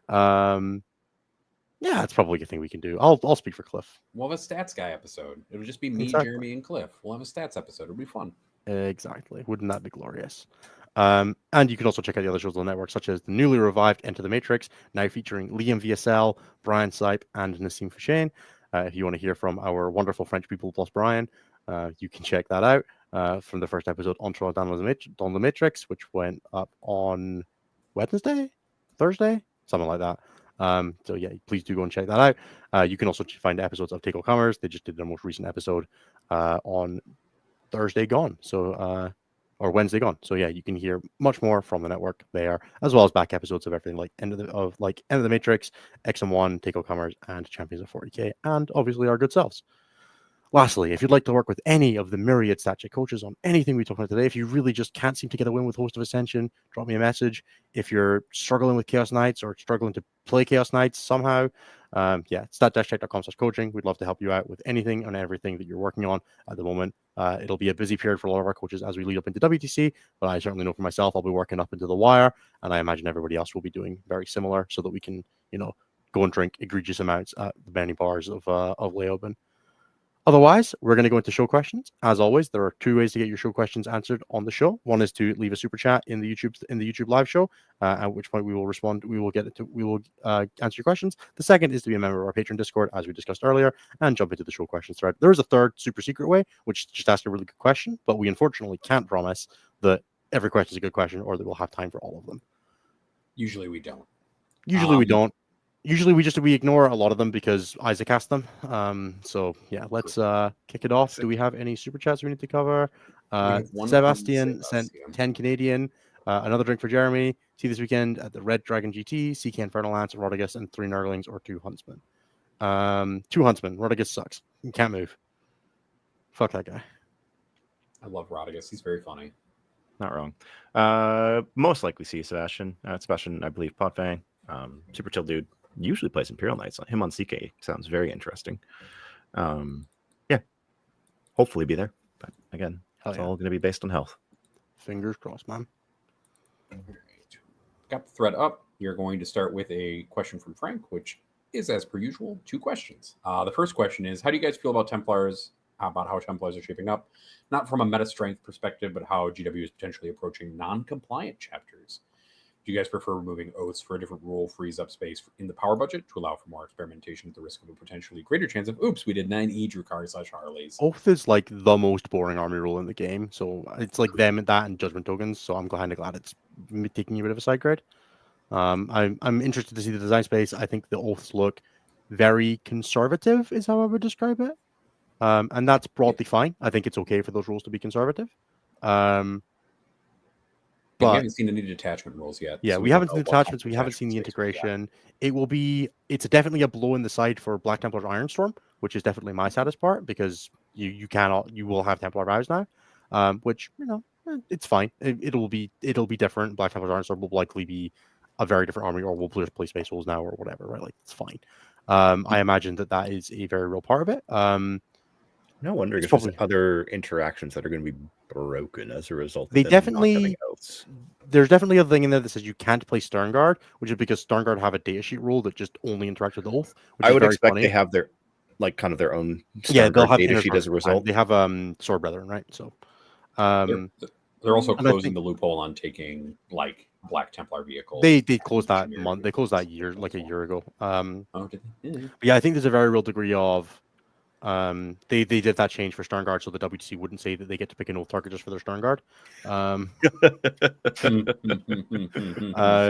No, and I think is it assault regular Terminators for Space Marines get +1 to hit, or they used to be ignore mods. I think it's now +1 to hit It's against the old target for regular I Terminators. believe. So that technically wouldn't Yeah, exist. regular Terminators have +1 to hit. Deathwing Terminators have +1 to hit and ignore mods. And they're still garbage. Wow. Yep. Well, the 10 points more than regular Terminators. And regular Terminators aren't exactly worth taking. That makes sense. Maybe Stern Guard and Black, they'll get like Kazakin, they get to pick a second vow or something like that. That'd be cool. I think it'd be, maybe they get fallback lock because it's funny on a shooting unit. Fallback lock. God, I hate fallback lock. What a stupid rule. Every time I have a rock grind on my hand, its rule is fallback lock, just like withering on the inside. Give me back tank shock. No, I should be allowed to double tank shock as a treat. It's like enrichment for me. Yeah, I think the design philosophy seems fine. It will ultimately come out in the rub, and where the power level lands will. I think with everything like this, it's really easy to say that it does or doesn't look thematic. But the second that the book is bad, it will be a terrible and unthematic rule, and that's underpowered and underutilized. And the second the book is too good, it will be a broken bullshit rule that's significantly stronger than Oath of Moment because like this is all contextual, right? Remember everybody being like, "Oh man, the Orc book's the best book they've ever written." And now it's like, "Oh, the Orc book has nothing interesting." And it's like, yeah, it's because it was just powerful. Nuance in my 40K never. Exactly. All right. Frank's second question is hobby question and a bit of a long one. How do you guys who do your own hobbying handle stalling out on an army that you enjoy painting but can't seem to finish models for? Book a tournament.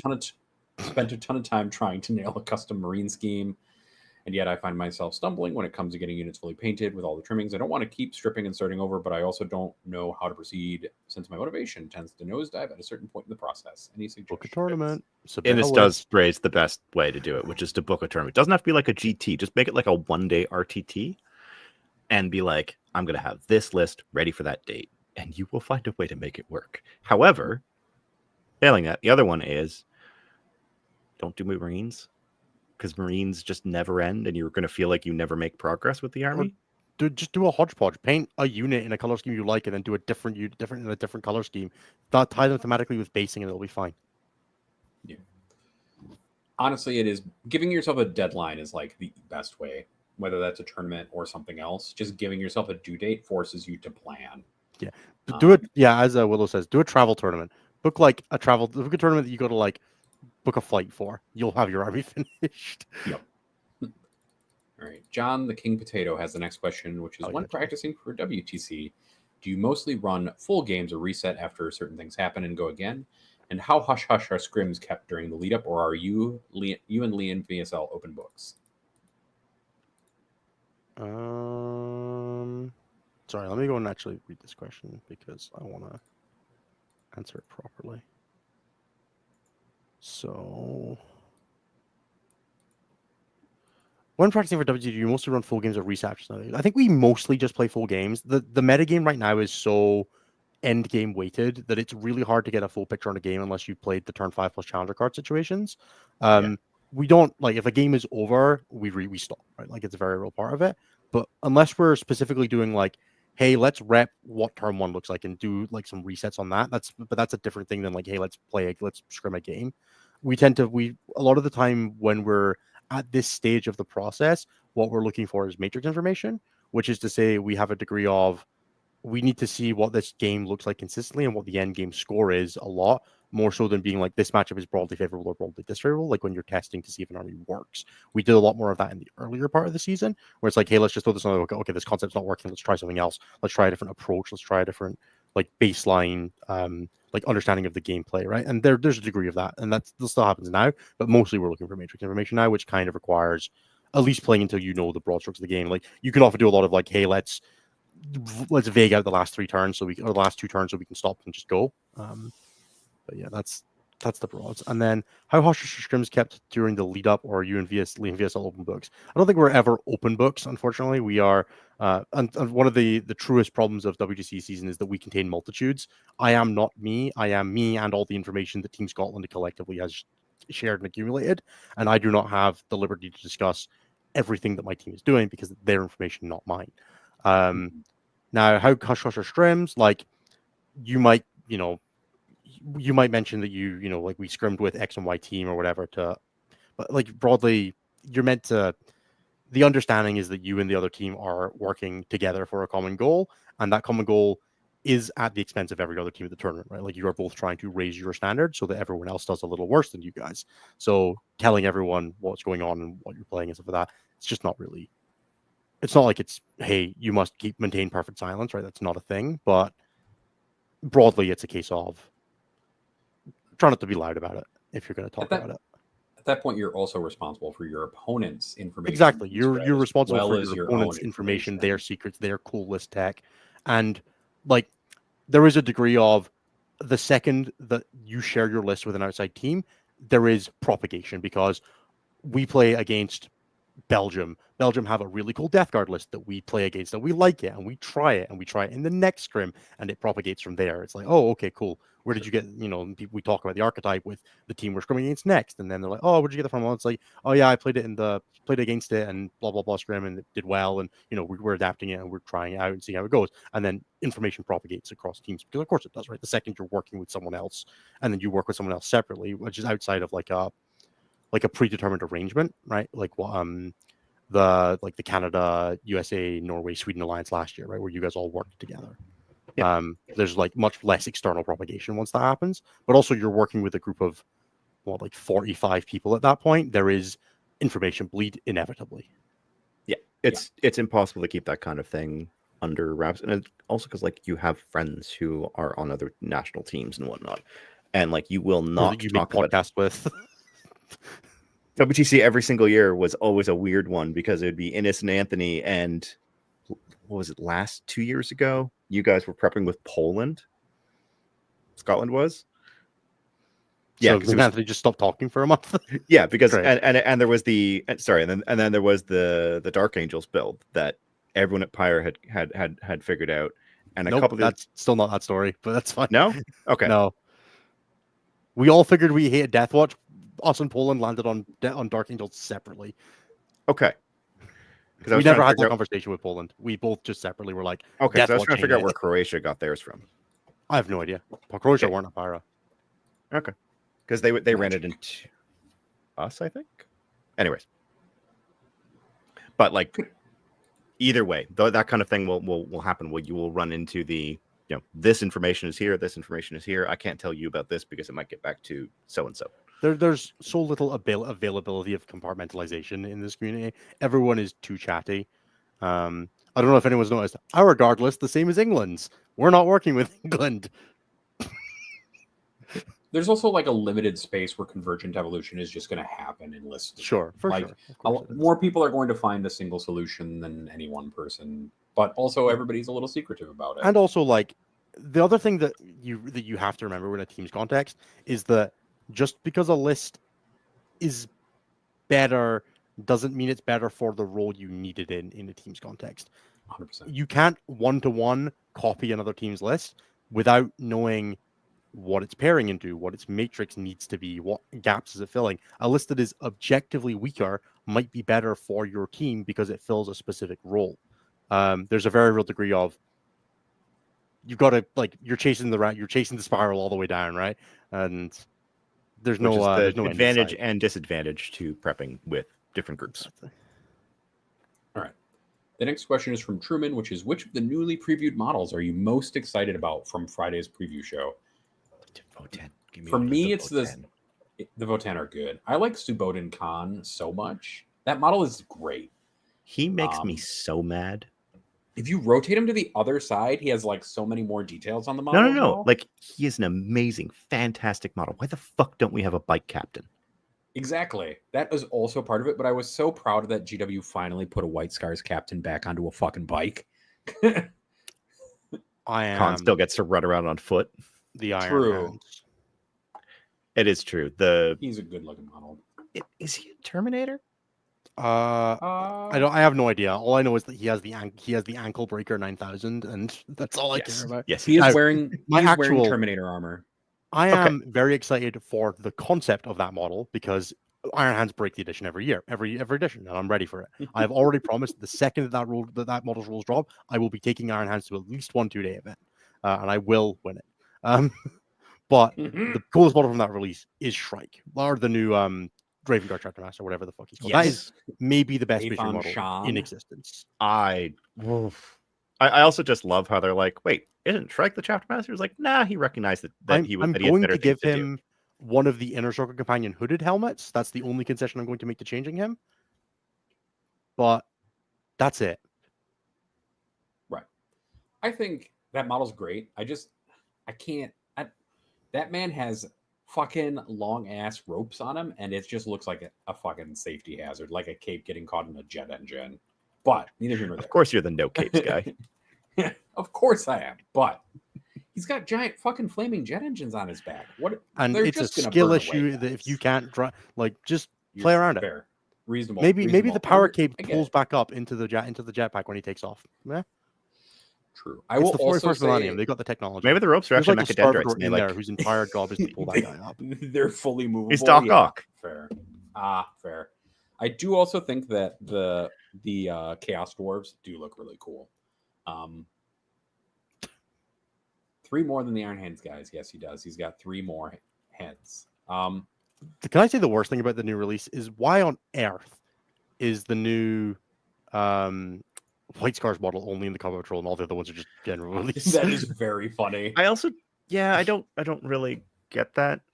Like, it just doesn't make any sense to do that kind of a limitation.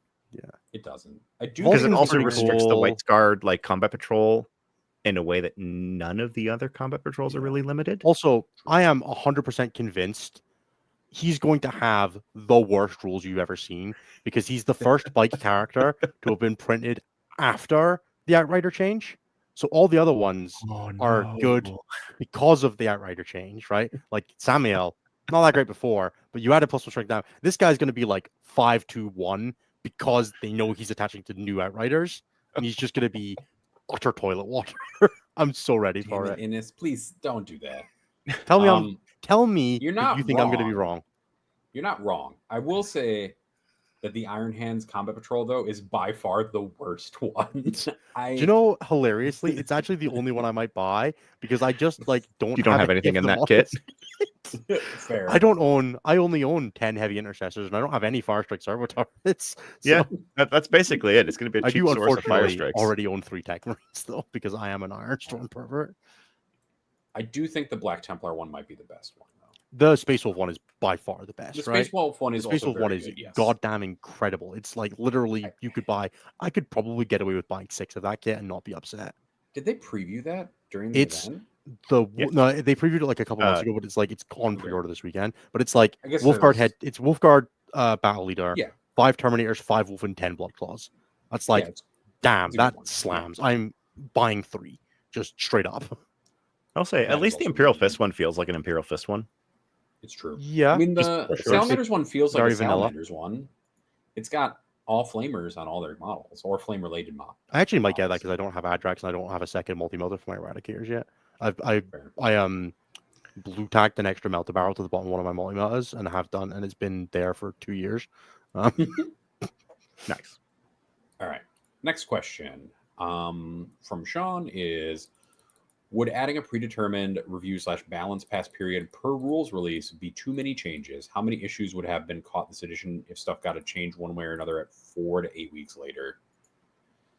There should be mandatory when the FAQ comes out. There should be a first balance pass on every codex. Yeah, I agree.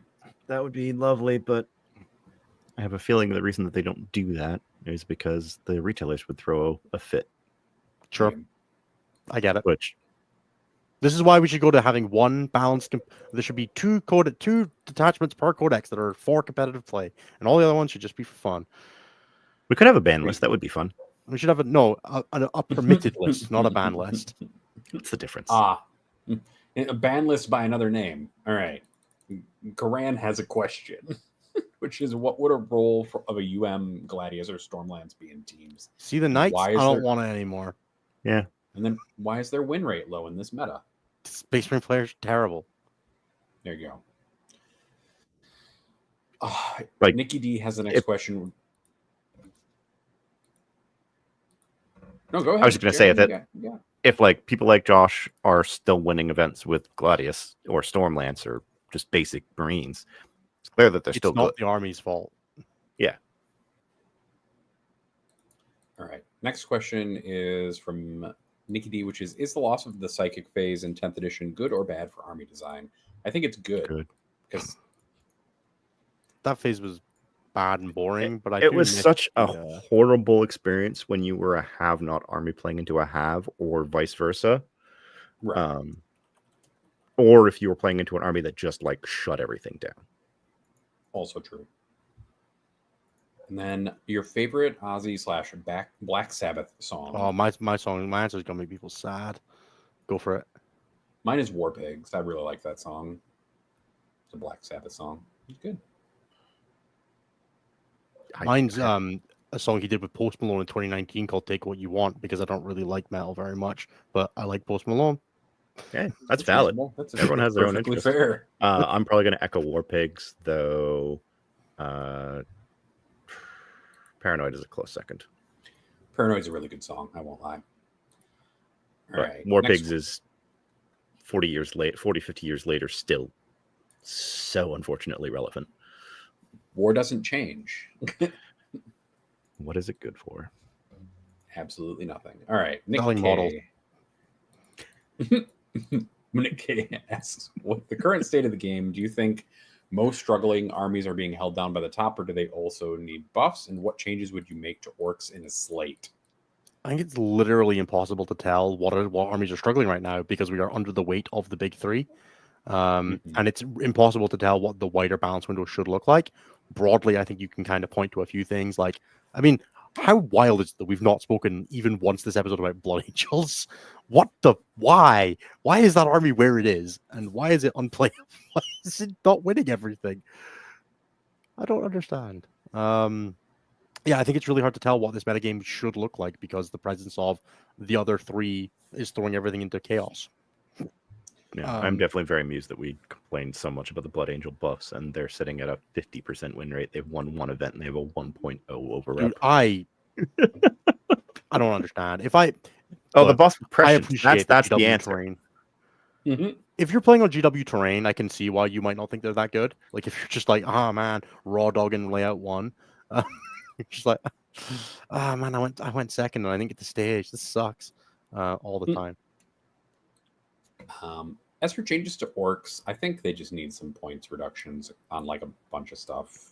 I don't know where you start. There's too much stuff in that army that needs to be potentially rolled back that you could probably roll back now with the current shape of the game. Give them another +1 strength in the wall. There you go. Henry the Wizard asks, what is the best pasta shape? SpongeBob macaroni. I like penne a lot. Penne is a good shape. Are we talking stuffed, unstuffed, plain pasta? Whatever you want, Jeremy. Live your life. You want, bud. I mean, in that case, it's definitely gnocchi. There you go. That's a good one. All right. John Johnston has, Jeremy, what are you most excited about from the new Votan releases, besides another chance for indirect from rerolls to ruin the game? I really hope that unit's bad. Like, keep running indirect? I mean, at least we didn't get the beam plane that kept being joked about over the last 3 years. I know, I'm gutted. I'm actually heartbroken they didn't bring the beam plane. I'm perfectly I'm hoping glad. that there's secretly an alternative build kit for the infiltrator that's just like got wings. Why do they have an infiltrating transfer for Jaegers? The Capricus? Yeah. Just like this. The best model is glider. definitely the like the Dune guy, right? Yes, the trade-off for dude. Yeah. But I do really like the Steeljacks. I hope that they're good. I think the Steeljacks look a little awkward. They're kind of meant to be, though, because they're kin. They're not living beings. Oh, I know. I just don't like them. The mad scientist. They trigger my uncanny valley just a little too much. Yeah, that's fair. I love the mad scientist, and that supposedly he has 3 gun profiles. Like, just especially the one where it's like, well, reason. basically end the world. I hope he's just got like. I hope there's a rule that if you fire 2 of them at the same target, it does like dev wounds because you cross the streams. Yeah, reasonable, fair. I get it. I like it. But they also both take hazardous tests because they cross the stream. Yeah, of course. GW is trying really hard to get me interested in that army by printing that freaking scientist with his hair in the perfect scientist shape backwards. Actually, no. But as nice as he is, Tyrannid Head is my favorite.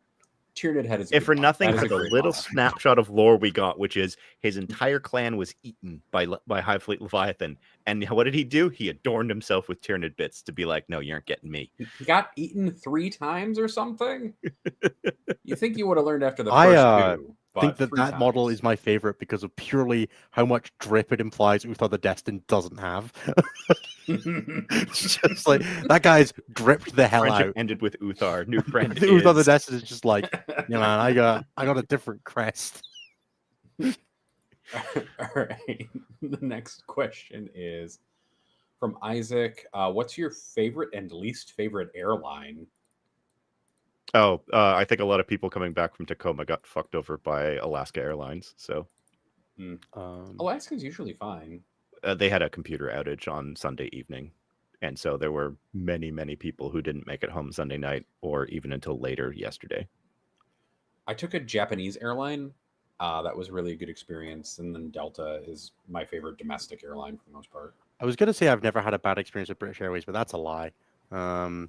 You But I haven't had still a think they're horrible raw. experience with British Airways? I've had a few horrible experiences with British Okay. Airways that I've just remembered as I was about to say I like British Airways. Then I remembered like when I flew to Anthony's and they lost my luggage and I didn't get it back till the day I left and they lost it on the way back as well. I do remember that. And I've decided that I'm actually not having the best time with British Airways.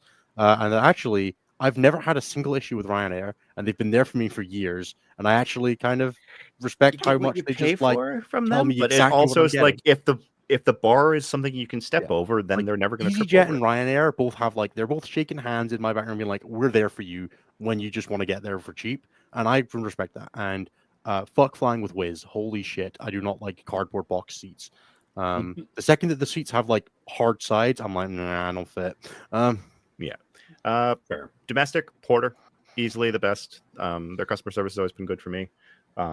Many fond memories of. Great, that's true. Yeah. And then in terms of the big ones, like I've had good experience with the Lufthansa. KLM is always a great one for me. Yeah, for sure. Air Canada is a necessity out here, so I don't really view it as like my favorite, but it's gotten me around the world several times without any major hiccups. The major hiccups are always getting from Toronto to Ottawa. Yeah, I have no Porter is complaints about most airlines I've ever flown with. Porter's the only airline that has absolutely fucked me over in the last 5 years. So I just remember that. cannot rate them. Fucking canceling my flight at 2 a.m. before flying. I don't know. I can't do it anymore. I've actually never had a flight canceled. I feel like I'm very lucky. Yeah, I had it happen 3 times during the BFS trip. So yeah, I've just like smashed my desk like 5 times. Touch wood. What a dangerous thing to say right before WTC. The next question is from Jay, because I'm just going to skip over Isaac's second question. Jay's is, what is the difference between a good host player and a great one? How much additional movement you're able to wring out of your opponent's almost dead units is very much a part of it. One of the most important concepts that you need to work on as a host player is like Spider-Manning your units around the board by killing like 9 out of 10 of that squad and then 60 models charge it and everything your army just shunts forward in waves. That and then good knowledge of the coherency rules and good damage allocation are the most important things for me. Yeah, the coherency abuse is the one trick that when a GSC player finally figures out how to master that, coupled with the extra movement, they become terrifying to play into. Yeah, and if you're not getting additional, like your neophyte troop could be moving 20 inches a turn. If you're not doing that, you're probably getting trapped in your deployment zone. The other side of it is like knowing how much to start on the table is really important. How much, and the question you should be asking is how much can I get away with taking off? You should default to every model in your army on the table, and then trim back from that based on how aggressive you're worried about the matchup being, how close the deployments are, and like that. You'll almost always take the prime machine off the table. It'd be almost like apathic not to. But like if you are just gonna lose the game if you go second doing that, you should probably start on the table just in case. Like you gotta not lose the game before you try to win it. And then playing too much of the board when you're playing safer and slower. Don't try to give your opponent zeros. You don't need to do that. Get your 15s, give them 10s, beat them on secondaries, right? Like do that, you're gonna be fine. And then the second part of that is, any thoughts on making a video teaching all the coherency shenanigans you can pull off with that army? It's one of those things that's always so subject to any rules change ever immediately invalidates the whole thing, and it becomes a really difficult resource to maintain for that reason, which has always put me at hesitancy of wanting to do it, especially later in the edition. And it's difficult early in the edition because not everybody's learned all the tricks yet, and new ones are still being developed. So there's never really a good time for it. Like it's one. Like they just changed something. Like if I had made that video last week, I would have been speaking about the heroic intervention stuff, with like eligibility to charge and things like that, and that just changed. And that would be a load-bearing part of what the like coherency shenanigans in the charge phase look like. So there's a lot of ums and ahs about what that kind of video looks like. Max has the next question, which is on Enter the Matrix. Guys said that people have tested against Demonkin by now and will know how to counterplay the letters dropping in. Has that been the case for you guys? Spread your units out more. Don't cluster. Put a guy really far away and pull that guy last, and then you can go over there. There you go.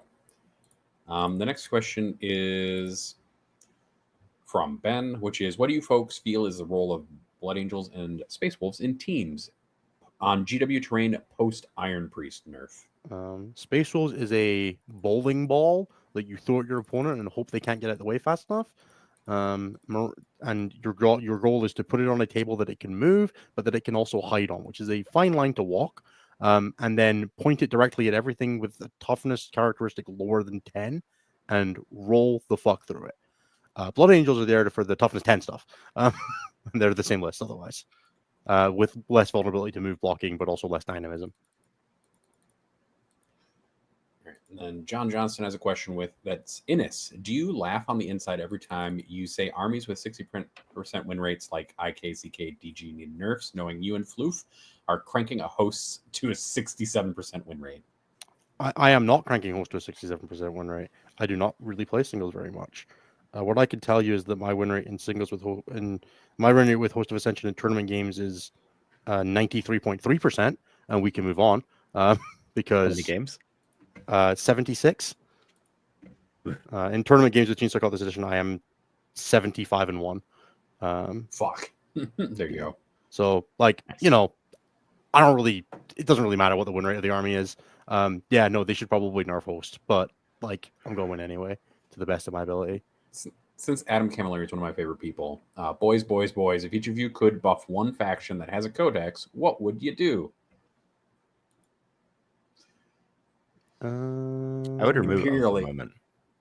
Oh, And replace it with a real army rule. Oh, there you go. I would give Imperial agents an army rule. Just give them an army rule. They don't. We're deserve doing it. We're gonna do I'd it. give Nids an additional point of AP in Synapse as well as strength. Fair, reasonable. Get rid of the Votan All right. token mechanic. It's not a buff. I mean, Yes, it is. If you give it an army roll that doesn't rely on your opponent killing you, it does work a lot better. Sure, that's fair. Isn't that this sound based on the previous stream like what they're doing? Isn't it? Kind of. Yeah, It seems to be the case. The thing at the bottom basically said that they mentioned something about like yield. Yeah, yield tokens. Yield Another points or token something? mechanic. And I went, I mean, if it's like Oh, scintillating thanks. legions Oh, token thanks. mechanic, that could be a lot of fun. They say Take you custodial recruit them units over the available course to of the Imperial game. agents. Jesus Christ. I don't need wardens that can use the Imperial agents move after getting shot strap. No, I 6 inches think flat with fly. Imperial agents can take a Custodes unit as an ally. Jeremy, Oh, there you go. Sure. am I muted? Oh, God. No. We can still hear you just fine. All right. We'll go to the next question, which is from Nick, which is, are Imperial Knights and Death Guard easier to play than Dakka was at a high level? I mean, I think We lost Nis. we lost Innis. I think Death Guard, No, I think it's actually easier.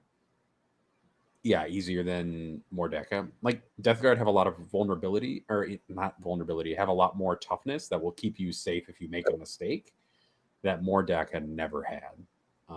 Like, an Orc body is not that durable compared to Mordecai a Death also Guard had to get body. fairly close to do a lot of the damage that it did. Did you just ban Brian? I think I hit timeout. And it's like, You gotta fix Just that. banned Brian from chat. Good job. God damn Yeah. it. Pro tip to anyone else who uses StreamYard: don't you try to use their moderation tools. It just does It that. doesn't work. Innes, you have to fix that. I'm fixing it. Damn it. I don't think All any right, of we're gonna our go to any of our Eric. We're YouTube just gonna- mods are online right now. If you are, you We're could just- unban Brian. But Yeah. We're gonna move on to Eric Eric's question, which is wanted to put this up during Pride Month, but I forgot. How many 40k fans do you suppose know the entire Dark Angels chapter is definitely a homage to Lionel Johnson, the English poet's poem Dark Angel, about him grappling with his own homosexuality? There's been a lot of stuff about the Dark Angel's origin that has turned out to be both partially true and not true. Yeah, it there also was has a lot of originally the thing about the club that turned out not to The be Rock. true. The Rock Yeah. club that turned out not to be true at all. So I'm very skeptical about things that people are driving out of this being true, but it could be true. And that is a lot of things lining up to make it potentially true. Yeah, I wouldn't be surprised if it was at the very least, some level of inspiration was taken from that because There's no way they did at least use the name, right? yeah, the Right. name and like Dark Angel and that kind of both lining up there, probably not a coincidence. And unfortunately, there's also the problematic side of before the Fallen were introduced, there was the terrible secret about the Dark Angels that they were all gay. That was their deep dark secret. And obviously that would not fly today. Correct. But as it shouldn't. remember, 40k is satire, people. Don't take it too seriously. But yes, I do. If there's any amount of truth to it, I do think it's really cool. Lionel Johnson, the actual British poet, just terribly sad life. Dark Angel is a fantastic poem, so you should go read it if you like any kind of poetry, especially things that are exploring more the darker side of one's feelings. Hi. But I think it's cool one way or the other, regardless of how much truth there may be to it. And then the second question is as well, which player do you think is the most damaging omission from New Zealand's WTC team that was there last year? I think David Gaylord's taking a much deserved break, given. I think he's launching a big company right now, as well as I can't imagine it's easy to prep with a team that is literally the other side of the world from you. Yep. And I think that's fine. People can't participate. Oh yeah, James McLeod points out he's also a new parent. So all those things, take a break. He'll be back. Yep. Wait, Jonty's not on the team this year? I think he was also taking a break. No. And that's reasonable. Well, also that makes me happy because it means that I feel less bad about missing this year because I won't see Jonty. There you go. I would also say that WTC is extremely expensive for people coming from the Australia, New Zealand kind of area of the world. Well, yeah, they have to pay their exit visas from the prison. Oh, it's Australia, not New Zealand. Yep. All right. And then the next question is Sam A. Is there something about an army like place in meta or when it was released, etc., that makes it more of a candidate for super secret squirrel list construction rather than just going with the good established stuff? I think we're talking about teams here, and if you try to find secret tech somewhere. Yeah, I guess you could look at the Genestealer cult list that Eric Lutheros came up with. Mm-hmm. That was 3 years ago? Yeah. And then Silas has the next question, which is my local meta was already running toward high toughness. I teched for that and got run over by Marines and T-Suns at LVO. Should I figure out how to use more of an all-around list into Knights and Monsters, especially with the new Knights rules? You need to be able to still participate in 40k, and you can over-skew yourself. Ennis, we can definitely hear you typing. That's fine. I'm apologizing to Brian. Okay. Valid. It turns out I did only ban it for 5 minutes, so okay, good.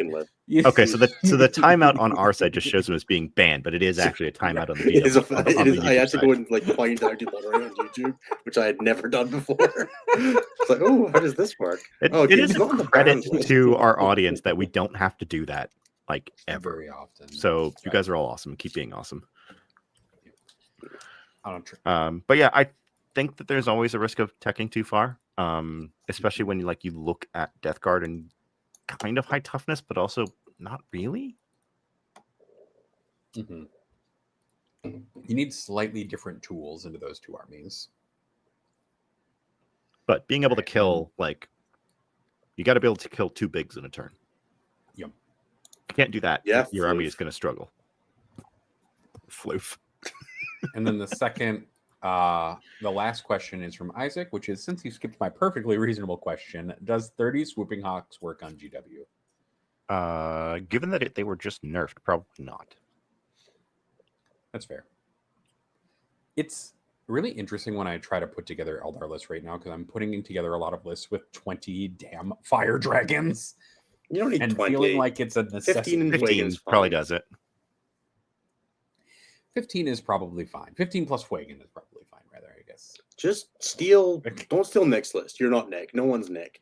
That's true. Steal like Liam's list. You'll be fine. No, still Jack's list. That too. Fair. Those are all. Just steal fun one of the and like fair options. 10 insane Eldar players that are all playing Eldar right now. Steal Vic's list. You just want a tournament with it. Like whatever, man. It's not that complicated. I mean, know. basically, look at. I think Eldar's like the third most represented faction at War Masters this weekend. This year. Good. Yes. I want to play against all of them. I mean, yes, you would love that. Can I just play that- against like just 7 Eldar players in a row? That is Gimme. all of our questions. I've been good. I promise I've been good. You have not, Innes, and we all know I have. the I've answer. been very That's- good. Yeah.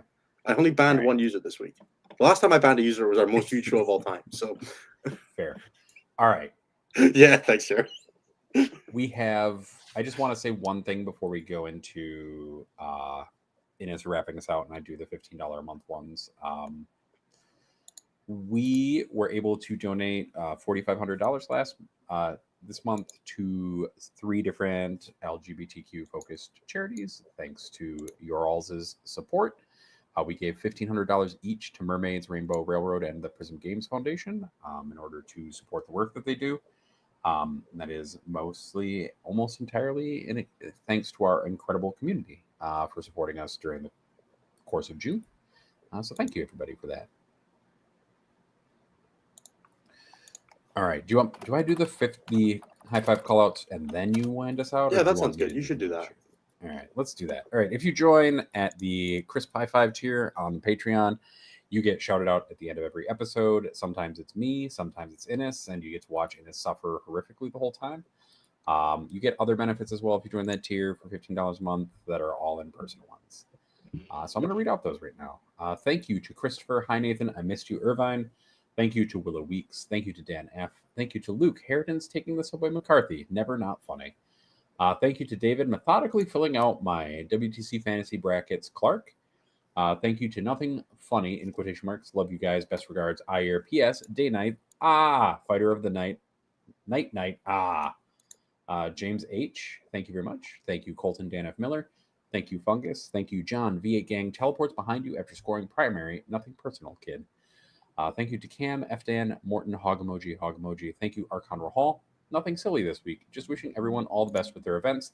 Not updating this until after WTC. Thank you, Josiah Gattle. Thank you, Dreadlord Frankie. Thank you to Isaac. I made a severe and continuous lapse in my judgment, and I don't expect to be forgiven. I'm simply here to apologize. I'm ashamed of myself. I'm disappointed in myself, and I promise to be better.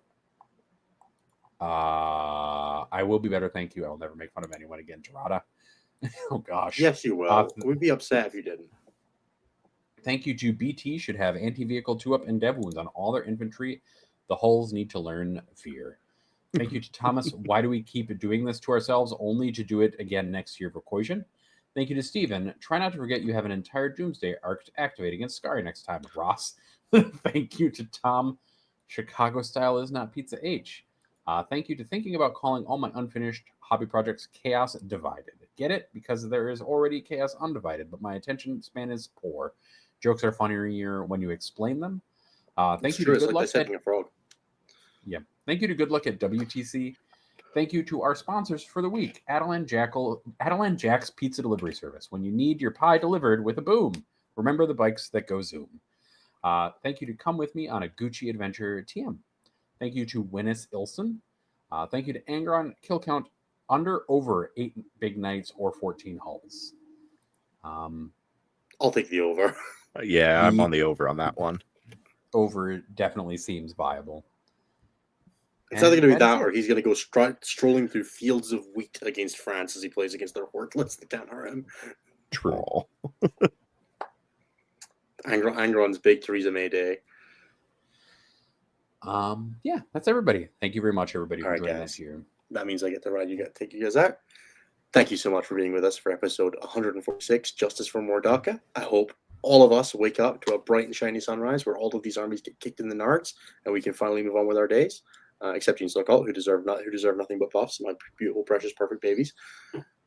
Have a fantastic time. If you're at a tournament this weekend, come say hi. Especially if you're at the Allies of Convenience tournament in Stockport, UK, come say hi. I'll probably have some stat check and/or Scotland dice.